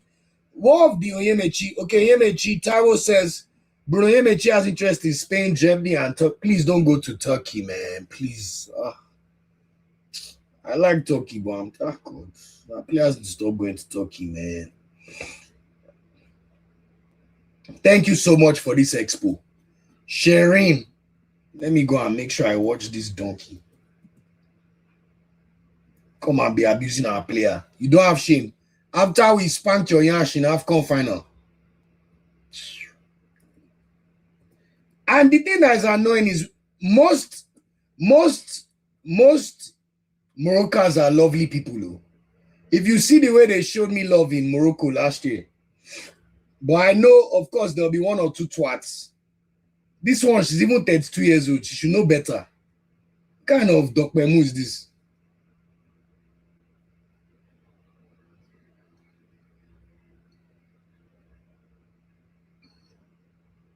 Oh, she plays futsal. She does not even play for the team. Oh, that should open her mouth. Thank you for that. We'll keep tracking. Nonsense. Gusau cannot roll us again. I've never seen a specialist in mediocrity like this man before. Like, he busts in being mediocre. You can tell he's a booster. Referees have been old on BF. I'm not surprised. Federation Cup, ex-players are not even trying. I'm telling you, man. That would be a shame, shame, shame. I hope Osasu does what needs to be done. He's our most important journalist in Nigeria. Even the way he's respected by TalkSport and all these I mean, there's a reason he works for The Guardian all these years. I respect him a lot. I'd love to talk to him one day. Although him too, he has sharp mouth. I don't think he's as nice as me. Sometimes he talks anyhow. I never felt a World Cup pain like the way it hit me this year. Bro, I can imagine, Sammy. I was imagining Super League semi-final. And the same man wants to stay there. I'm telling you guys, I wish I was being harsh, Aduba. That's the best way I could put it. Lack of brain capacity. I watched this guy talk about how to grow revenues for the NFF. And all he could think about was, oh, the government, every time we collect money from the government, there's always a delay. So it is not us, but we have to wait for 3 months. I was thinking, you are a president, you'll be your mouth to say that, and you don't feel shame. He was saying every time I'm in the CAF, and they say, why is Nigeria not bidding to host AFCONs? I feel shame. If you feel shame, then what are you doing about it? They now come and tell us in December that you have spoken to six state governors that they are building, they are renovating Teslim Balogu. Does that look like a stadium that should be renovated? What is that to renovate in that bloody Teslim Balogu stadium? In the middle of the most densely populated part of Lagos. You now have to go and to do what? Go and knock down that entire stadium. Go and find one somewhere in Eco Atlantic and build stadium. The man cannot even think. All of you that are engineers, you will know what I'm talking about. There's a reason you go, every time you go to a country that is well developed, the stadium is always in the middle of the city or on the outskirts. Very daft. This is good, honestly. We're now getting wingers. More, in fact, none more exciting than Zadok, but let them keep coming, man. Sani Suleiman, I'm watching, and I like that it's home and away. I've heard about this interest in Angelo Agbejoy. So let's see what happens with him as well. Thanks, Aduba. I've also heard about Prosper Peter. I'm going to try and track him more. My only problem is I don't like tracking players if they're not officially playing for Nigeria. All these players, if you are not officially either Nigerian, if you are a dual national, until you commit to Nigeria, I'm not going to cover you because I'm wasting my speeds. There was one season I was covering Tosi Adarabayo, just wasting my speeds. So that's my only thing. When they decide to play for Nigeria, I'm strict like that. But I'm aware of him. I want to see how he keeps going. And Ileni Kena. I'm not surprised. Let's see what happens with Oyemechi. I'd love to see him make a move. Thanks so much for this info, Charles. So Ayodele Adesina Beyond Limit as well. Killing for the under 19s, I just noted. Another one to watch, Saka Yusuf. Even Aiko just signed a Beyond Limits midfielder. It's crazy how Nigeria is struggling in youth football, even dominating Gotia Cup. We know the answer, NFF. You cannot do more than who's in front of you. Very useless people. But anyway, guys, it's been fantastic to be back. Obviously, it's been a long one, but absolute pleasure. Remember, we must all support the women's AFCON and the Super Falcons. They are by far the most successful national team on the continent, men or women. 10 WAFCONs. They have never missed a World Cup. They have made World Cup quarterfinals. Even the last World Cup, we lost on penalties to the eventual finalist, England, and they were very lucky to beat us on penalty shootouts. There is no reason everybody should not be supporting Super Falcons. So they kick off their game tomorrow, 9 p.m. Be here for the live watch along. We play against Malawi. If you want to watch the preview, just skip back to the Nigeria-Malawi section where we covered the game. And I want to say a big thank to everybody. Always a pleasure. Looking forward to a new season. One of the beautiful things about football is we always go again. We always go again. But just to remind you people for the 100th time, I am the Premier League champion.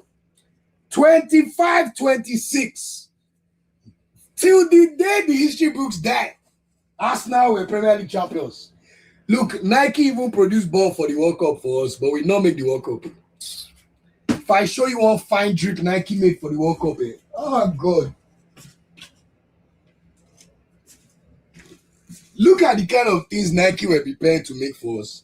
These were the things they made in the World Cup, almost like lifestyle range. They were thinking we'll come back to USA.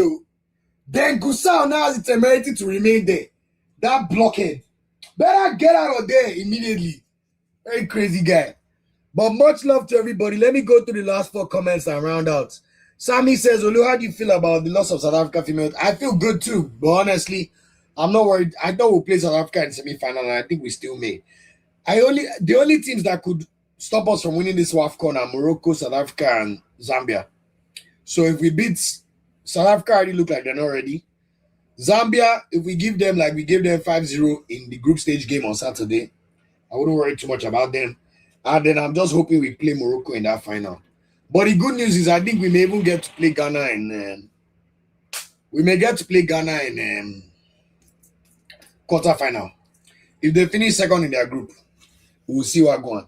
So yeah, we keep moving.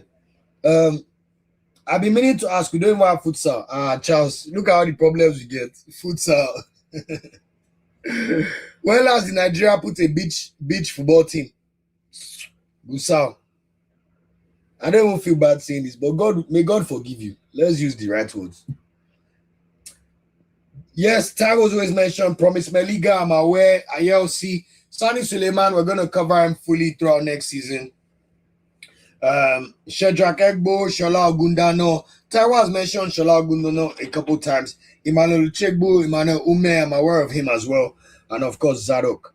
This is exactly what I spoke about earlier on in the podcast about Tanzania. And you can see the workings. You can see the growth of their local league. I was in Zanzibar last year. I saw so many people wearing Tanzania jerseys. So many. I even have a Zanzibar jersey. When you see a country that is committed to their national efforts, and we know their population is massive, I think at least 80 million. So no surprise there. But anyway, we go again. So like I said, guys, we've done the preview for the Malawi game. Tomorrow, join us for the live watch along. Immediately after the live watch along, we will do the match review of the game. And then, of course, I'd love to take some of the listeners to give your thoughts on the match. It's always fun watching the Super Falcons or any Nigerian national team. And then I will then do a preview episode for the Zambia game that will drop on its own ahead of Saturday for you to watch. I am hoping to be able to do a live watch along on Saturday. For full transparency, I was almost going to go to a concert, but I'm trying to sell the tickets to see Summer Walker. So as long as I sell those tickets, I will do a live watch along for Zambia. Because even WAFCON, they've been moving the dates. This Malawi game was supposed to take place today. They moved it to tomorrow. The Zambia game was supposed to be Thursday. Now it's Saturday. But anyway, we keep supporting our women. And I'm looking out for all the transfers that our players are going to do. Aaron Kodari looks to be the most imminent one. So we wish him well. And we hope everything goes smoothly. And then we'll take it from there. But I just want to say, guys, thank you all. Everybody that has supported this channel at 10 subscribers, at 100 subscribers, at 1,000 subscribers, at 4,000, at 5,000, at 6,000, when we had Odumodu on, at 10,000, which we crossed over after we played Tunisia at the WAFCON in December. Everybody that supported us, we crossed 11,000, 12,000, 13,000, and now we're at 14,000. I just want to say a big thank you to you guys. This is a pure passion project. Everything you see on this channel is out of Oluoke's pockets. There's nobody paying me. As you can see, there's no sponsor yet. I'm even trying to be very, very particular about sponsors. I want to make sure it's the right one. There's no need for low vibration. Because of the community and how seriously you take me and how seriously I take the community, I want to make sure we do not bring anything that takes away from the quality level or standard of what we're trying to do on this channel. So, of course, do look out for the clips that will drop of the cutout videos for you guys. And if there's any other things that you would love to see over the coming season, please let me know. I don't know if I can commit to 2 live streams per week, but the Monday live streams will always go on for sure. I will make sure that if I not do a live stream on Thursday, I release a preview episode. But the thing I will ask from the community, if I release those preview episodes, please watch them. Every time I drop a preview episode that's not a live watch along, it does not do as well. If it's not the Super Eagles playing, it gets less than 1,000 views. The amount of effort it takes to put a video out for it to get less than 1,000 views is kind of like a parent making food for their kid after 3 hours and the kid says they're not going to eat. You can't do anything about it, but it's incredibly frustrating. And obviously, I just want to give an appeal out. You guys, all 49 of you here are the staunch back-to-back top members of the community. So I just want to please appeal, please supporting us. I would love for us to get to 20K subscribers by the end of the year.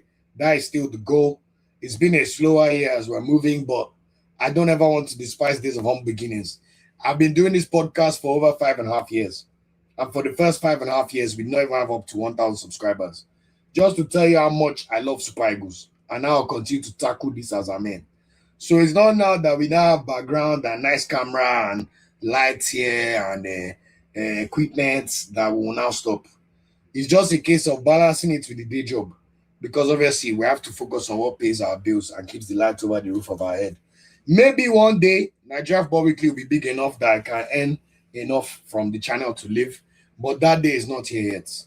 We're not even earning enough to cover my bills from the channel. But that's why I always want to say it's a passion project. And this is why I hate Gusau with a passion. These things affect the entire ecosystem. Can you imagine if we had the World Cup? I'm sure the channel might be at 50,000 by now, safe. You know? But at the same time, will I be working for one of my dream companies over here? Maybe not. So everything works out for good. But I just want to say a big, big thank you to everybody. May God continue to bless you all and support me. YouTube, Facebook, Twitter, Insta. Our Facebook is almost at 10K followers. So please, if you're not following there, please follow. Instagram and TikTok, we're now over 6,000. So I'm hoping we can get to 10,000 by the end of this year. So thank you so much for the support, guys. See, all the details are right here. So please follow. And of course, this will drop for your pleasure on the streaming platforms. So please support us all on there. So God bless you all. Let me just do a final thank you. I'll see you guys on tomorrow's episode. I'll be your host, okay. And the final 4 comments before I clock off the stream. Sammy said, what's the situation with Eric Shell's contract? My brother, we've heard that it's been re-signed, but we know that Oluwashino confirmed it's not been signed officially. So hopefully, as far as Eric Shell takes charge of our September games, I think we can say with confidence that will be fine. So let's see what happens, and then we take it from there.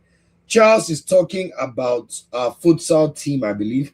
They're under 17. Is that Tanzania? Tanzania beats Nigeria. Wow, that's crazy.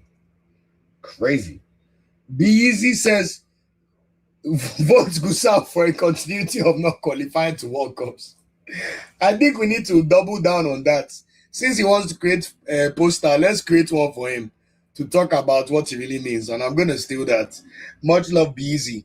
And Taiwo finally. Oh, I love Taiwo's takes. Watch out, Brentford FC of England is about to snatch Shedrack Egbo from Aiko. They're already planning to sign Emmanuel Olaore to replace him. Taiwo, man, maybe in the new season, if you're comfortable on camera, I'd love to get you on one of our Monday live streams to just talk about some of these. Because I know you know so many, but you see the way we found Joanna. We've now seen Ayeosi sign for Slavia, win a penalty on his first game. Even if it's just give us like 1 or 2 that you're absolutely sure of that we should be tracking, that'll be amazing. But obviously, there'll be enough time for that. So anyway, guys, I just want to say a big thank you. God bless you all. I hope you all have a wonderful evening, regardless of where you are. Thank you guys so much for the support. I know it was very late notice. I didn't even post that we're going to resume the Monday live streams today. But I wanted to make sure we do the preview for the Malawi game, and I needed a few more information to bring for the people's listening pleasure. So we're going to start the Monday live streams again, where possible, of course, because I enjoy it. I just need to make sure I do my run before I do the podcast. I think that's essential because after I'm just too tired. But much love, guys, and I'll see you tomorrow for the live watch along. Be there, 9 p.m. London, Lagos time, and let's watch Super Falcons start the defense of their WAFCON title and the journey to the 11th star or the 11th commandment, like the community has rightfully pointed out, tomorrow. Until next time, I'll be also okay. Have a wonderful evening. Have a great day tomorrow. God bless you all. Thank you so much, Sammy. May God continue to bless you very, very well. B said Gusau wants to continue where he stopped damaging Nigerian football. By God's grace, he shall not destroy Nigerian football in Jesus' name. All right, beautiful people, have a wonderful evening. Have a good evening, and God bless you all. I'll see you on tomorrow's live watch along. Take care, take care, take care.